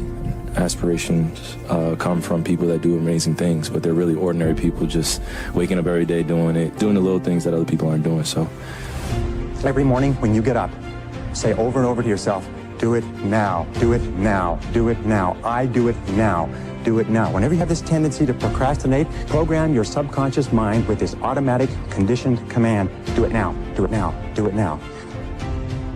The best way to fight the demons that chase you in the night is to stop and turn around. Turn around, face them. Man up. For you to look back on that week with pride. Okay, maybe stop breaking promises to yourself. When you say, I'm going to wake up tomorrow at 7 a.m., and when the option comes to hit the snooze button, don't do it. There's one win that you've got for the day. That's action. The path of the exceptional person is one of an exception, which means that you are not with other people. And rather than fighting that or bemoaning it, see it as an indicator that you're on the right path. Because if everyone else were cheering you on, then it means you're not in the right place, because it means you're just like everyone else, and that's not where you want to be. When you were born, you are a phenomenon. You are unique. Your DNA has never occurred in the history of the universe, going back billions of years. It will never occur in the future. Your life experiences with your parents and everything that you experience in your early years going on up is unique. It's yours. You're one of a kind, right? So that is your source of power. To waste that is just the worst thing you can do in your life. And what the power is finding that uniqueness, what makes you you, and how you can mine that, and how you can go deep into it and use that to create a career path. So just go and do it, try, learn from it. You'll fail at some things. That's a learning experience that you need so that you can take that on to the next experience. And don't let people who you may respect and who you believe know what they're talking about, don't let them tell you it can't be done. Because often they will tell you it can't be done, and it's just because they don't have the courage to try it. What if I told you this was the last Monday morning of your life? What if I told you die this week? Would you complain about your crap job or that test you don't want to take? I doubt it. You would go much higher level thinking. If you're not pumped right now, if you're begrudging what you're about to do, if you're not looking forward to it, look, we're living in a world where there's so much more opportunity. Please take a step back and think about how awesome it actually is. Recognize that you can attack the world in a totally different way because you were lucky enough to be born during this era. I'm gonna have setbacks, I know. But if I'm feeling bad, that doesn't mean I'm doing bad. That doesn't mean I am bad. That doesn't mean that I can't still take some action. Because yeah, nothing changes and nothing changes, man. There'll be times where you succeed and there are times that you fail. So wasting your time doubting whether you're going to be successful or not is pointless. It is. I mean, you just put one foot in front of the other, you control what you can't control, and then you see what the outcome is. Right? If you win, great. You're going to have to wake up the next day and do the journey over again. If you lose, it sucks, but you're going to have to wake up the next day and do the journey all over again anyway. Right? So it's really pointless to sit here and debate or have doubt or this, that, and the other. You train as hard as you can, and you step out there and you let it flow. It's time to stay focused. It's time to decide, fuck clubs, fuck partying, fuck trying to fit in and socialize. Rub elbows with everybody so people can stop calling you weird. Why are you so antisocial? Because I'm trying to get it. Why are you staying on the basketball court so much? Because I'm trying to get it. Why are you out there practicing in the hot sun when ain't nobody else out there? Because I'm trying to get it. Why are you not clubbing like every time I text you and invite you to go do something fun and cool, you always studying? Because I'm trying to get it. Let me tell you something, homie. These women ain't going nowhere. These clubs, these parties, all this shit ain't going nowhere. The more weird you are is a reflection of how committed you are to focusing on your shit, molding and shaping and developing your ideas and your craft so that when it's time for you to make your rounds, you gonna fly. Stop running around here trying to live up to the hype, homie. Right now, you guys are sitting there. And to make that first step towards greatness is the hardest step. But there is one thing harder than that, my friends. It's later in life. As you look back on your life, the windows of opportunity has closed. Your ability is no longer present. And you think back and you could have been great. Right now, you had the ability to never have that debate inside your head. That's the debate you can never win. I don't know what dream you have, but I can guarantee you that there's somebody in the hospital right now praying, begging God to have the opportunity that you have right now. Don't blow it. It is time to go from mediocre to meteoric. It is time to go from being counted out to being counted on. An hour lost today is an hour lost forever. In life, there's no timeout.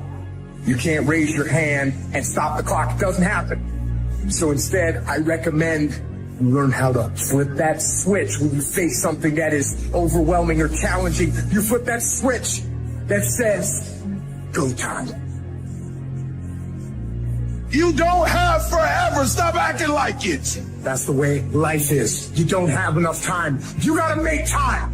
God told me to tell you, don't pray no more. You don't need to pray. I gave you life. It's precious. You the one playing with it. You the one taking it for granted. You getting up late. You got an attitude. You don't feel it. I gave you breath. Use it. Get there early, man. You got all this stuff you want to do and you never say you got enough time. But get there early. No one's there. No one's doing anything in the morning.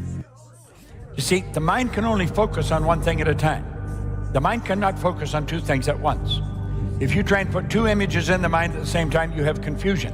It'd be like putting two images on the screen at the same time. You'd have confusion. There are two types of mindset. There is a fixed mindset and there is a growth mindset. Most people fail in that process because most people live in the fixed mindset. The fixed mindset is, this is who I am, this is what I know, this is what I'm capable of, this is what I'm good at, and this is where I'm going to stay. The growth mindset, it says, this is where I am now. This is what I'm good at now. But I recognize that if I go through a particular process, I can grow myself and become a better person. You need to learn to be uncomfortable.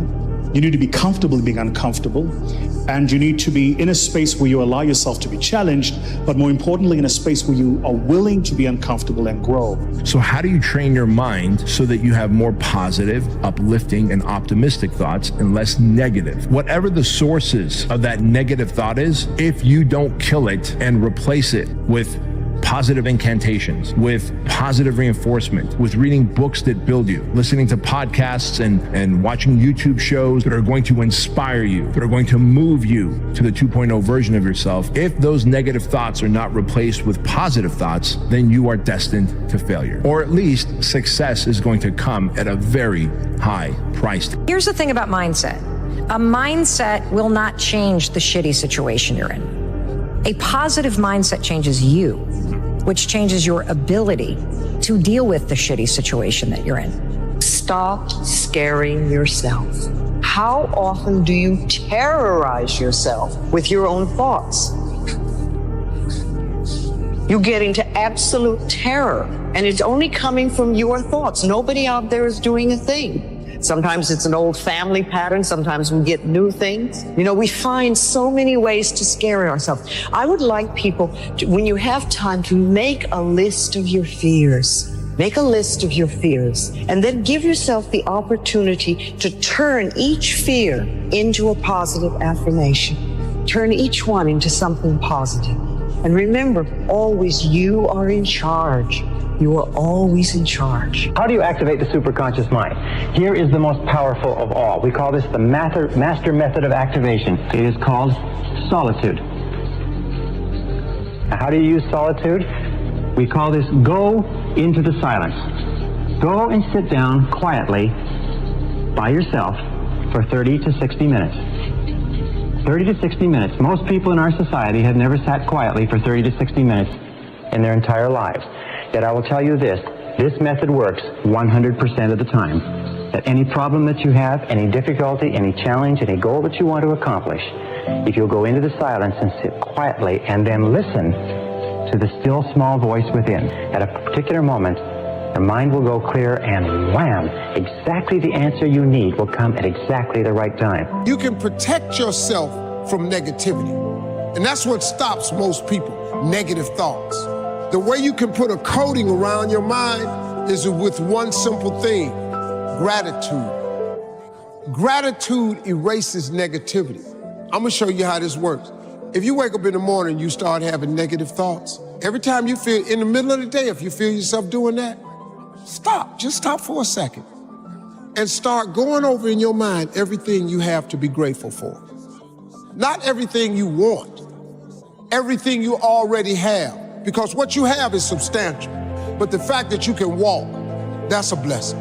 The fact that you woke up, that's another blessing. The fact that you can see, think, reason, that's another blessing. The fact that you have any measure of health, that's another blessing. And I'm just talking to you, I don't even know you. I could give you 50 things you ought to be grateful for right now. I don't even know you. The fastest way to take control of your life is to stop controlling everyone around you. You have no idea how much time and energy and attention you are wasting trying to control other people. Well, I think worry will make you sick. I've never seen it accomplish anything. I've never seen worrying about anything change it. So I decided not to do it. If you can't do anything about it, why the hell worry about it? Every negative thought you have releases poison into your system and will kill you or give you cancer or tumors or whatever else you can think of. So if you're thinking negative about anything, erase that. The more trust you have in your superconscious mind, the faster it works for you. And the more calm and confident you absolutely believe that something will show up. And the more you practice with it and the more confidence you have, the faster it works for you. Pretty soon it gets to the point where you can think a thing and realize it very, very quickly. I used to do this when I was first understood this, when long distance charges were very high back in the 80s, is I would visualize a person I needed to talk to on the other side of the country and they would phone me. And I could do this over and over again. Rather than me phoning them for 30 or 60 minutes, I'd visualize and they'd phone me. I just put it into the superconscious mind and I say, he or she will call by 11:30. By 11:30, the phone rings. And do this over and over again. And the more confidence you have that it will work, the more rapidly it works for you. And it requires a step of faith, a mental step of faith. The three things that's very important. He said, in order to make it in life, number one, you have to develop your mind, that you don't get in life what you want, you get in life what you are. Number two, you have to practice the principle of OQP, only quality people. You earn within $2,000 to $3,000 of your closest friends. People rub off on you. Academy Award winner Sidney Poitier said, when you go for a walk with someone, something happens. Either you adjust to their pace or they adjust to your pace. Whose pace have you adjusted to? But the other thing that he said that's most important, that's really important today, he said, develop your communication skills, because once you open your mouth, you begin to tell the world who you are. If your happiness depends on the actions of others, you're at mercy of things that you can't control. And that's never where I want to be. So I always want to live in, like, me and my therapist talk about, like, my higher goddess, my higher self. Like, I always want to live there, knowing that when I'm there, you can't take that away from me. That's mine. I think it's important to realize wherever focus goes, energy flows. It's corny, but it's true. In fact, maybe an easier way of saying it is, we don't experience life. None of us do. We experience the life we focus on. So in any moment, what's wrong is always available. So it's not about being positive. It's about being intelligent. You got to live intentionally. You've got to exceed expectations. And you got to be consistent. If you can do those three things, you will lead yourself very well. Working on yourself, talking to yourself. That's so very important. Overcoming the negative conversation, that inner dialogue that's going on all the time, even when you don't want it to be there. You can't stop yourself right now from thinking. You can't do it. It's going on. And so learning how to empower yourself, part of doing that is standing up to yourself. You got to stand up inside yourself sometimes and say, shut up. I was going to give a presentation, and this voice inside of me saying, you can't do this. You don't have everything it takes. Shut up. I'm behind on my bills and you're telling me what I can't do. I have got to do it. You'll get scared sometimes. Your mind will go blank on you. Some people you will allow to unnerve you. And you wonder, what's wrong with me? I'm not crazy. That's why you've got to learn to make a conscious, deliberate, determined effort to stand up inside yourself. Working on yourself, watching that inner dialogue, it will determine the quality of your life. One thing is certain.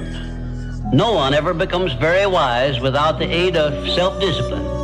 And no one ever finds peace of mind and happiness without the strict exercise of self-discipline. You know, we're not taught how to be happy. You know, we're not even taught. Our nervous system is designed to survive. You have to think about it. The brain that you and I have is about 2 million years old, roughly, and it hasn't altered a huge amount in that time. And the number one focus is survival. So our brains are always looking for what could go wrong, what could be messed up, what could cost us, what could we lose.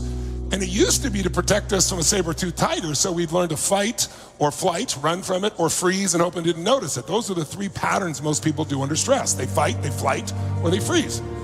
And the problem is there is no saber-toothed tiger anymore. So today we get freaked out, like life and death, like what do people think about us, or what do they write about us on social media? And don't get me wrong, all those are challenging things, but they get into survival if we don't learn to run our brains. Our brain's gonna make you survive. It's not gonna make you happy. Your job is to create the happiness. In order to do that, you have to wake up and not be on automatic pilot. People change in 4 different seasons.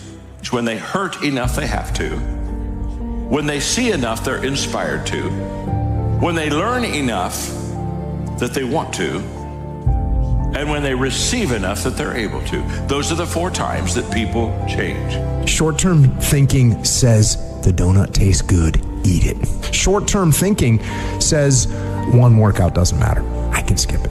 Short-term thinking encourages you to make short-term emotional decisions that hurt you in the long run. Think strategic, think long-term, act strategic. Take action that improves your long-term position and moves you toward your long-term goals. You need to win battles in order to win the war. You need to get out of bed, you need to run, you need to work out, you need to read and study and practice, and you need to do things that you don't necessarily want to do. You need to know your strategic goals, and you need to know why they are important, and then you need to get up. Get out of your damn bed, get off your phone, get out of the soft and addictive comfort zone, and you need to go out there into the world and get after it. Beliefs create and beliefs destroy. Please jot it down right in front of you in big letters that stands out for you. Every belief you have either creates or destroys. And the problem is most of us are not conscious of the beliefs that we have. A belief is nothing but a feeling of absolute certainty about what something means. When you're absolutely certain about what something means, you have a belief. You might believe you're really smart. You might feel, I'm not that smart. You might believe you're worthy or not worthy, but all you're really saying is, I feel certain about this. So we have to be so conscious about our beliefs because they literally change our life. Remember I said yesterday, we don't experience life. We experience the life we focus on. The fixed mindset is, this is who I am. This is what I know. This is what I'm capable of. This is what I'm good at. And this is where I'm going to stay. The growth mindset says the following. It says, this is where I am now. This is what I'm good at now. But I recognize that if I go through a particular process, I can grow myself and become a better person. Problems are a sign of life. I remember I met Norman Vincent Peale when he was 92 years old. He wrote the original, he's a minister, he wrote Power of Positive Thinking. And I was 32. He invited me up to Canada. He was doing a seminar. My career was starting to take off. So I got a chance to go meet him. I went backstage with him, and I remember saying to him, I said, he said, call me Norman. I said, Norman, I said, I just curious. I said, why are you still doing seminars at 92? And he goes, well, there's still a few negative people out there. But okay, I got 60 more years of this going forward, right? But then I asked him, I said, when he started out, it was horse and buggy. He's seen rock, radio, television, cars. I mean, imagine what he saw in his lifetime in that century. What do you really want? A lot of people have not been able to define that for themselves because you grew up wanting what other people wanted for you. And you get to be 40 or 50 years old and you're still operating on what other people wanted for you, and you haven't really defined it for yourself. And I know that because I would talk to thousands of women over a period of time, and multiple times I would ask the question, what do you want? And people would say, I want to be happy. And I would ask, well, what does that look like? And for many women, and it started to change as we moved from the 80s to the 90s, they would always say, well, I just want my kids to be happy. Your kids being happy is not you. What do you want? What will it actually take to fulfill this thing that you say you're in pursuit of? And being able to answer that question, first of all, acknowledge that you know or don't know, and then finding out what that's going to look like for you. My favorite lessons I learned was from a monk who said to me one day, I said to him, like, what do you think happiness is? And he said, I don't even talk about happiness. I think we're using the wrong word. He said, I look for peace and contentment. And he said, sometimes in your life, just pause for a moment and ask yourself, how many of the things you have now were the things that you wished for a decade ago? Just pause and do that. And he said, what you will be shocked to discover is the person that you cannot bear to have a conversation with today, that is your spouse, you dreamed one day that they would look your way in a bar. You dreamed and you yearned for the day that they would text you back. You know what I mean? Yeah. That car that you now loathe because it has to be serviced and you have to change the tires on and you have to... there was a time when you looked at it in a catalog and you went, that is my dream car. Yeah. Keep it right in your head. Keep your thoughts good, not bad. Keep your thoughts decent, not indecent. Keep your thoughts full of faith and not doubt, because it is in your thoughts that is determined whether you will be happy or unhappy, whether you'll be healthy or unhealthy.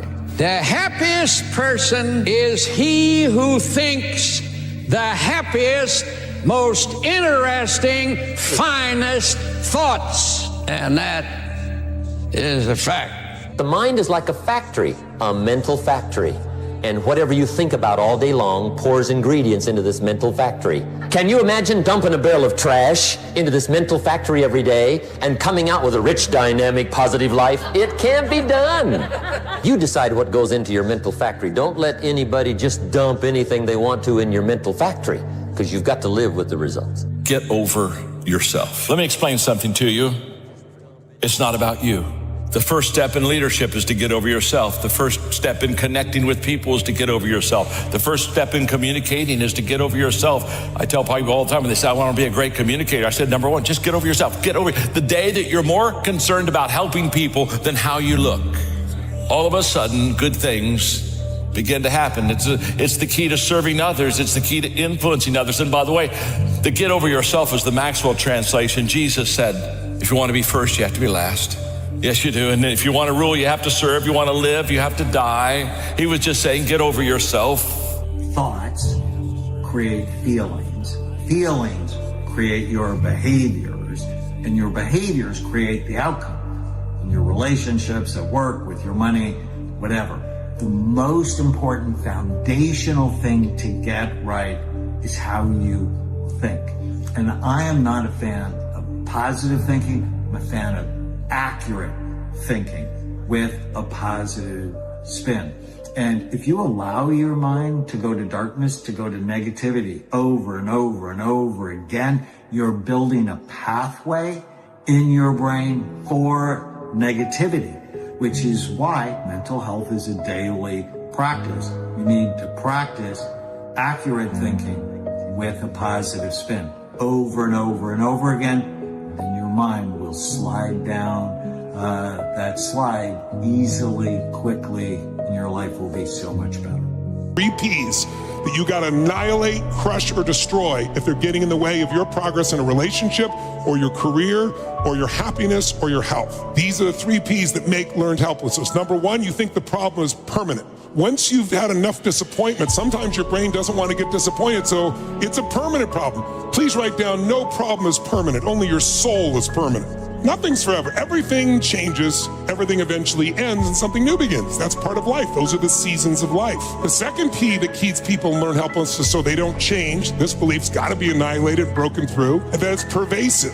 That means that because my relationship's not great, my whole life is horrible. Then you're forgetting you do have health, or you do have friends, or you do have a job, or you do have whatever. I can breathe. And the third one is we think the problem is personal. There's something wrong with me. And if you start believing that, it becomes self-fulfilling. You give up. See, I'm not good enough. I'm not beautiful enough. I'm not smart enough. I always screw it up. So those 3 P's got to be destroyed. That's why a lot of relationships don't work. We make her Wonder Woman and she makes us Superman, and neither one of us can live up to it. And that we've got that bulb, that honeymoon bulb turned up to 100 watts, and the honeymoon's over. We're trying to deal with some real base stuff. Let's leave it at 20 watts. We're just lit, but we're not just feverishly superhuman. And I think a lot of us just purport that on someone else and they can't live up to it. And it ends up not being fair to them. And then they do the same to us, and we both walk away going, I underwhelmed. We all want to be able to change the way we feel. That's what I spend my life showing people how to do. And what most people don't know is the emotion is created by motion. The way you move determines the way you feel. You have 80 different muscles in your face, 80. For most people, this is the largest area of unemployment in the country. They use the face the same way. They feel the same emotions over and over and over again. So what I was saying is I have this deal with myself called priming. Every day I say, look, you got to have 10 minutes for yourself. You don't have 10 minutes for yourself, you don't have a life. And I'm not going to hope I feel good. I just got back 6 countries in 12 days. I was in India 2 days ago. Wow. And I woke up here feeling like somebody ran me over with a truck.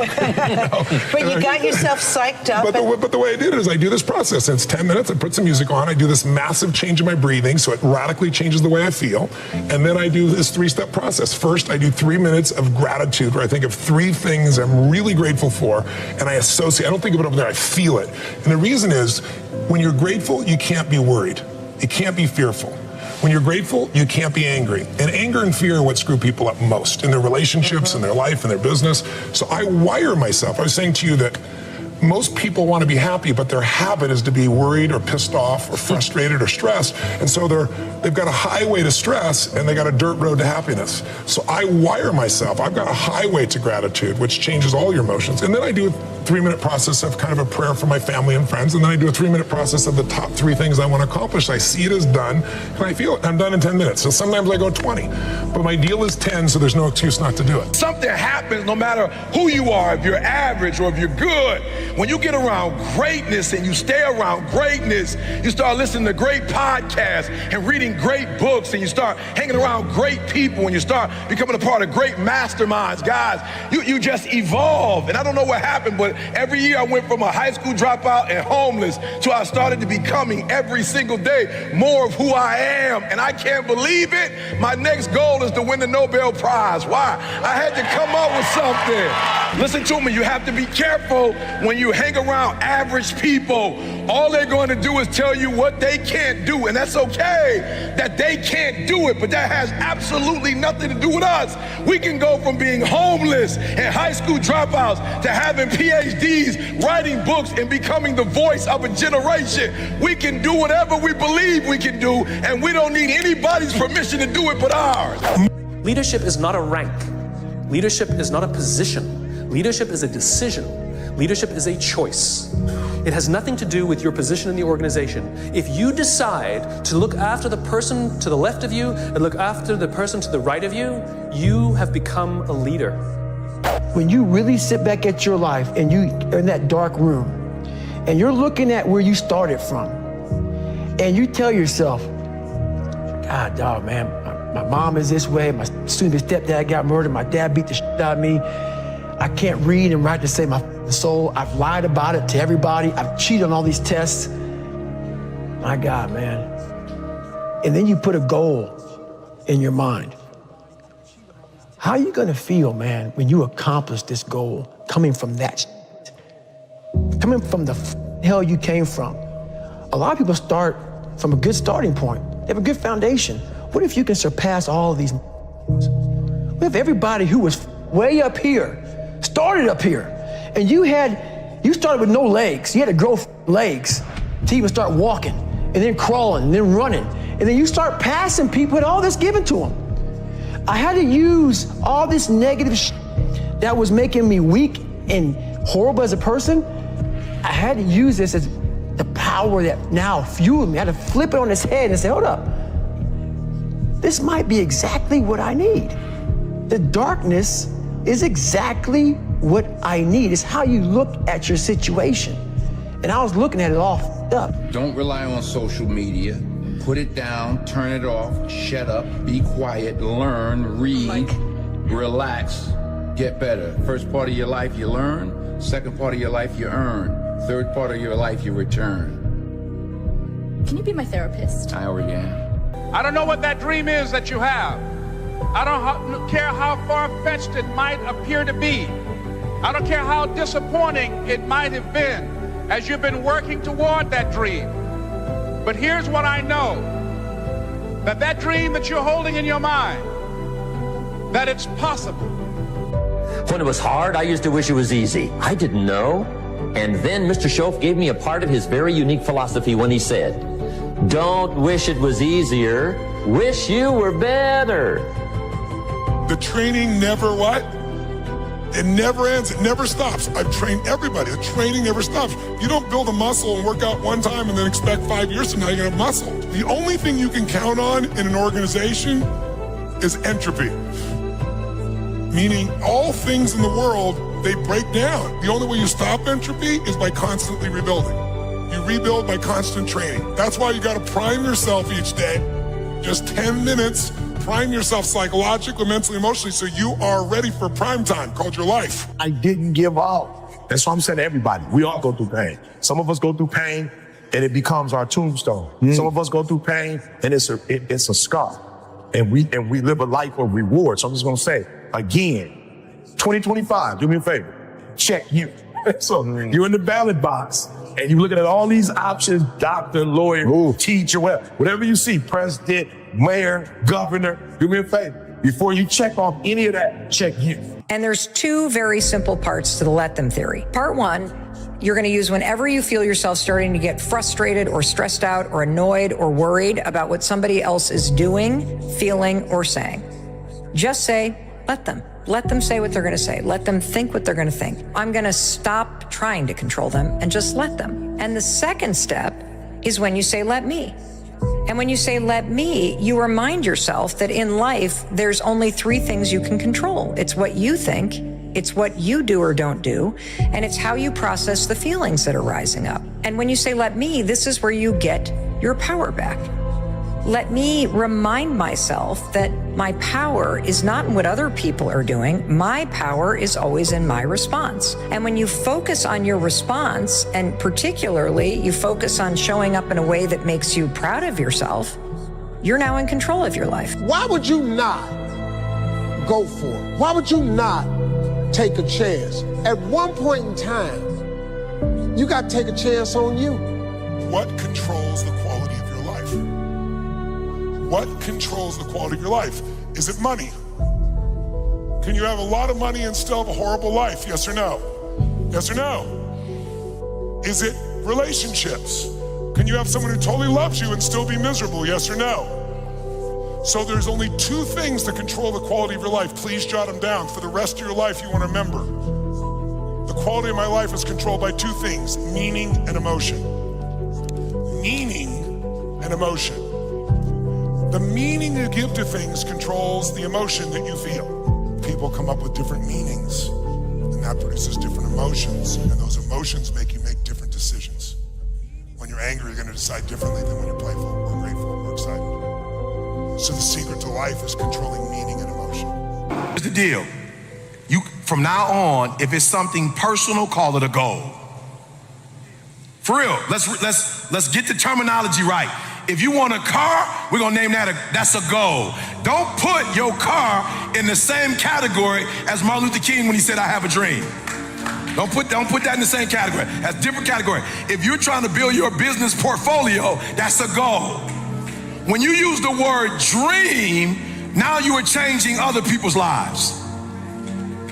When Dr. Martin Luther King said, I have a dream, he already had a PhD. When he said, I have a dream, he was already a minister at Ebenezer Baptist Church. When he said, I have a dream, he already had a car. When he said, I have a dream, he already had a wife. When he said, I have a dream, he already had children. When he said, I have a dream, he had already won the Nobel Prize. When he said, I have a dream, he had already met with the president. When he said, I have a dream, he was already one of the most influential people on the planet. When he said, I have a dream, he wasn't talking about himself, he was talking about you and I. And so I want you to redefine, when you say money, you say goal. Say, I have a goal. I have a target. When you say I have a dream, that's beyond. I was riding with a friend the other day, and I know this friend of mine who has been working on a job where she's been miserable for a long time. She was telling me about how she was miserable on the job and how she was so unhappy. So I said, if it's that stressful, and if it's causing you that much pain, I say, why don't you just quit and do something else? And she said something that really put her in the chorus line with a lot of other people. She said, I would, but. And then I started thinking about that. I said, let me take a poll. So I started talking to other people, and I would ask them what they were doing. And I said, but is that your passion? And they would say no. I said, then what's your real passion? And they would tell me what their real passion was. Then I said, well, then why aren't you doing what you really want to do? Oh, I can do it, but. And they would continue on. So this word, but just kept on coming up. And then it also has some friends like woulda and coulda and shoulda. And one day, I'm gonna have my own business. Those people who talk about one day I'm gonna. Some of y'all know some of those one day I'm gonna people. Raise your hand. Some of you get up in the morning and look in the mirror at that person. I just tease it, all right? So, how is it that many times we block ourselves and we use these words almost like we're in a trance, like we're sleepwalking through life, that we find ways to cancel out our dreams? And I think that but is a dream killer. That a lot of things that we want to do, a lot of places we would like to go, a lot of things we would like to experience, and we just stop at but, and we build a case. In fact, I was reading something the other day that talked about but. It says but is an argument for our limitations, and when we argue for our limitations, we get to keep them. Broke people try to save money. Wealthy people stimulate the economy. I'm just being real. Broke people try to save money. I don't know what you think it's gonna do in your pocket. Pressed down, shaking together, not hiding, not holding close. For real, y'all be quick to do the scripture, but then you don't want to do what it said. It said, pressed down, shaking together, bro. The same measure that you give, it shall be, and you don't want to give nobody a tip. My wife like, how you give him 20%? He ain't do nothing. I said, I ain't tipping because of what he did. I'm tipping because of what I want. I'm not tipping because of the service my man gave me. I'm tipping because of the return I want. Matter of fact, if he was whack, give him 25% so we can get more. God like, oh, you just hooked him up. He didn't deserve a tip, but I saw y'all, you got a good heart, son. You have the power to do more than you can ever begin to imagine. Don't underestimate yourself. You don't know enough about yourself to become a cynic. And so you've got to challenge yourself to access that power that you have within you. You're more than a conqueror. See, you can do anything. You can get up any hour, read any book, take any class, make any change, develop any skill, do any discipline. I mean, you can do it all. When this how and the why, or when the why starts to grow, the how gets simple. People think they want to get rich by doing this big hit. Look at all the actors, all the athletes, all the movie stars that you've seen that made more money than God and now they're bankrupt because they made money and income working, but they never figured out how to make money work for them while they slept. They never made money their slave. So if you look at like 50 Cent, he made $100 million on vitamin water. Someone gave him a tip and he went bankrupt. Or right now, I don't know if it's really gonna happen, but the newspapers are speculating now, Johnny Depp is going through this divorce. He made $750 million, $750 million. And they're saying he may go bankrupt now because he's gonna have to give up half in his cash position, and he spends $30,000 a month on wine, and he took Hunter Thompson, the reporter, and burned his body and paid $3 million to blow his ashes into the atmosphere. So you can mess up no matter what you do, or you can take a small amount of money and just consistently invest it, and you'll get where you want to be financially. You need to be clear what it is you really want. I always tell people, know not only what you want, but why you want it. I know this is simplistic, but most people just don't do the blocking and tackling of their life. The one we were talking to earlier, a great lady, and you could just see she wants to have a new business, but she never sat down to even put a plan together and says, why aren't I taking action? Well, when you're not sure what you're gonna do, you're gonna hesitate. And hesitation kills momentum. And momentum is what makes a sports team win. It's what makes an athlete, a business person win. When you get momentum, it's like takes enormous energy to get a rocket out of our gravitational pull of the earth. But out of the solar system's easy. Once it has momentum, it takes less fuel, less energy. Starting a relationship, starting a business, changing your body, it takes so much in the beginning. But once you get going, it's actually really easy. We live in a world now that's so kind. We find the kind way around everything. Like, if you don't look good, I have to find a kind way of saying, I don't like your shirt. Right. That's not the approach. If that's the approach you're looking for, that book is not for you.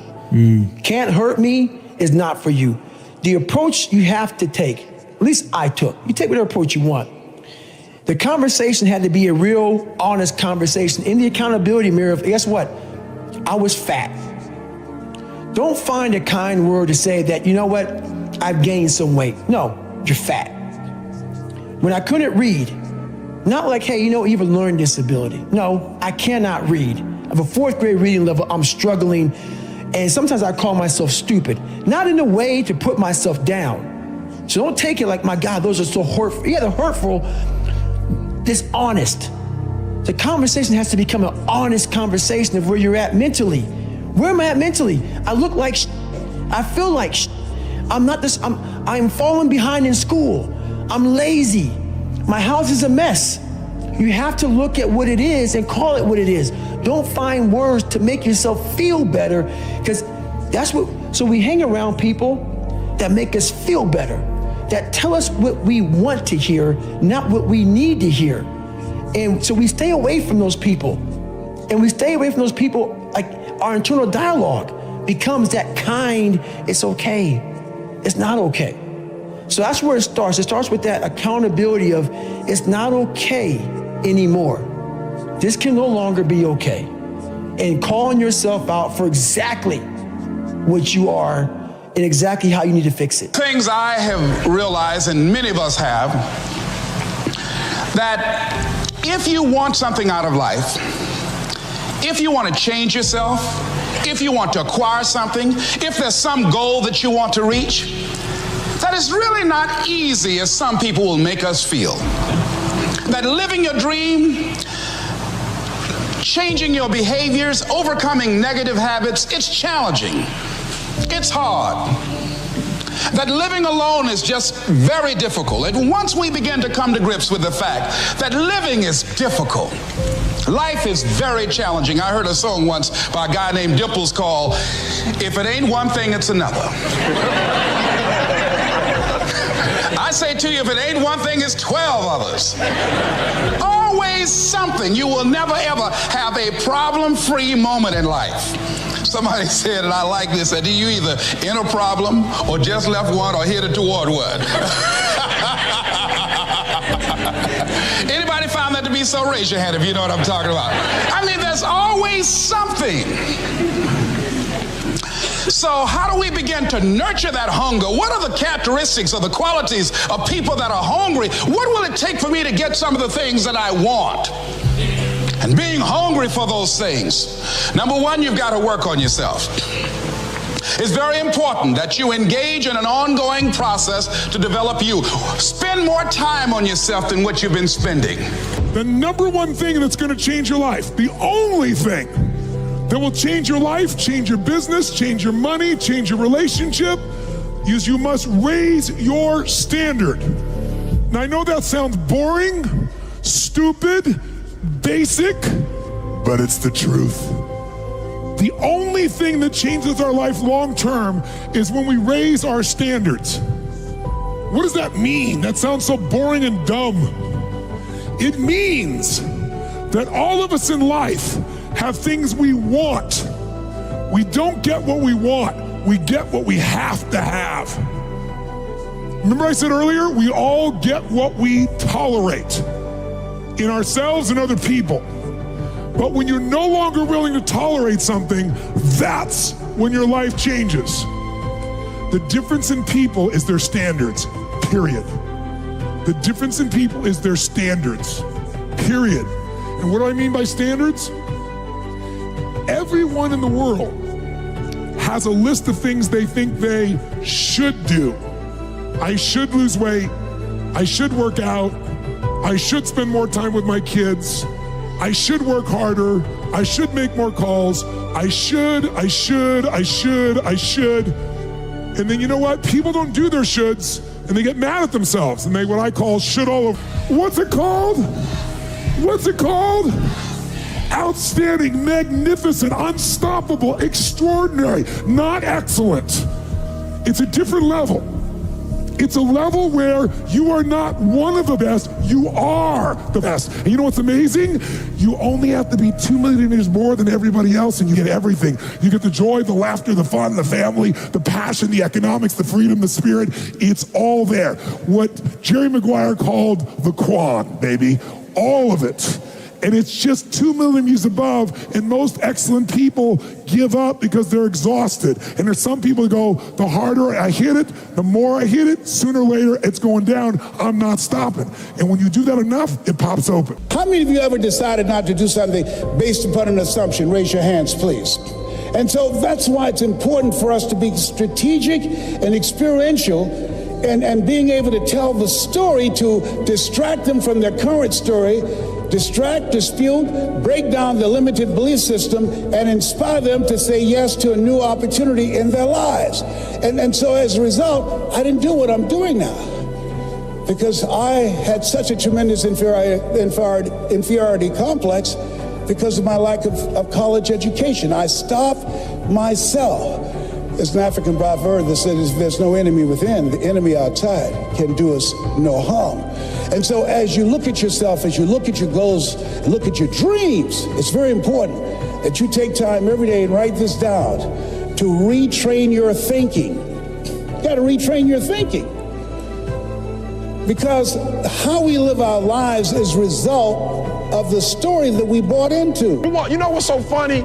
Before the beginning even begins. And what that means is I know that to get to the very end, I can see it right now. So before I went to Buds, and I was losing all this weight and I saw myself walking across the stage at 191 pounds, that's what I had to get to get into the door. I saw myself 6 months, a year later, whatever's gonna take me to do it, I saw myself walking across that stage, getting that certificate of graduation from Buds. And I was able to be there at 300 pounds. And that feeling that I was nowhere near that feeling, I was able to put myself there 1,000,000 times every day. And that feeling of like, my God, that is going to feel amazing.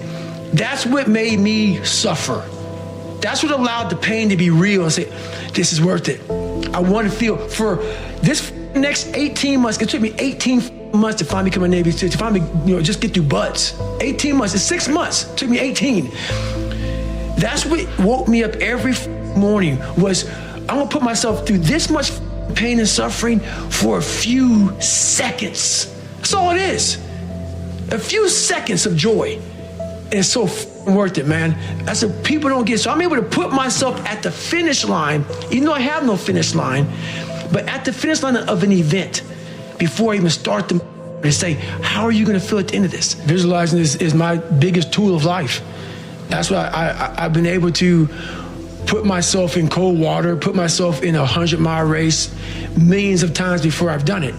And I've been able to go through the race and see how I'm going to feel at mile 50, almost to the exact feeling. Right, so when it comes up, it's no surprise. It's no surprise. I've already done this 1,000,000 times. Mm-hmm. If you stay in your comfort zone, that's where you will fail. You will fail in your comfort zone. Success is not a comfortable procedure. It is a very uncomfortable thing to attempt. So you got to get comfortable being uncomfortable if you ever want to be successful. Path of least resistance never makes you happy. It's like, you have to push yourself. Self-esteem, esteem for yourself is earned by you doing something difficult for you. When you do something that's incredibly hard and you push through it, your brain starts to have inner pride, not fake ego. Most people have a belief about what their real potential is no matter what you tell them. And that affects how much action they take. And of course that affects the result. And then ironically, that result reinforces their belief. And then that belief affects it. So I'll give you an example. Let's say a person has unlimited potential, we all agree. But they take little action, little results. Why? Because they have to start with a problem with their belief. They don't believe it's really going to happen for me. Maybe for Frank Kearns because he's got the cool hair and stuff, or maybe it's for you because you're so driven, but it's not me. Maybe Tony Robbins because he's a freak, got these big teeth. Whatever their thought process is, right? They got this thing, right? But what happens is, if you believe that there's very little potential, how much action are you going to take? Nothing, little. And when you take little potential with a little action, what kind of results do you get? Lousy little results. And when you get little results, what does that do to your belief? You go, see, I told you this was a waste of time, told you this wouldn't work. And then what happens? You tap even less potential. You take even less action. You get even worse results, and your belief gets even weaker. And this sucker feeds on itself until you are in a downward spiral. It's poisonous. It's poisonous and it's self-fulfilling. Now, what if something could happen that could come along and fill you with a sense of absolute certainty? Not like I believe, but mean where you know. In you guys' case, mine as well, we knew because we had to. Because we burned the boats. There was no other option. We had to find a way. We weren't going to live that way. We all did it in different ways and for different reasons, but in essence, that was it. If you get yourself in a state of certainty that this is going to work, I'm going to find the way, and if this doesn't work, I will make the way, then you tap a lot more potential. And when you're certain in your potential, you take massive action. When you take massive action, you really believe in something, you get great results. When you get great results, your brain goes, see, I told you I was a stud. I told you this thing would work out. Now you're even stronger. You tap more potential, take greater action, greater results. That's how you went from $300 in a week to $2,500 in 5 days to $100,000 in a month to $1 million in a day. Same thing with you. And we get momentum. That's why the rich get richer and the poor get poorer.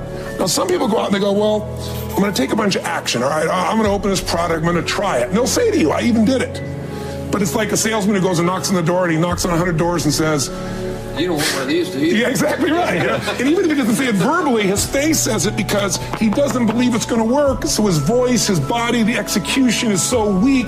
Maybe if he talks to 100 people, somebody's going to buy out of pity. He's going to want his kids to starve, right?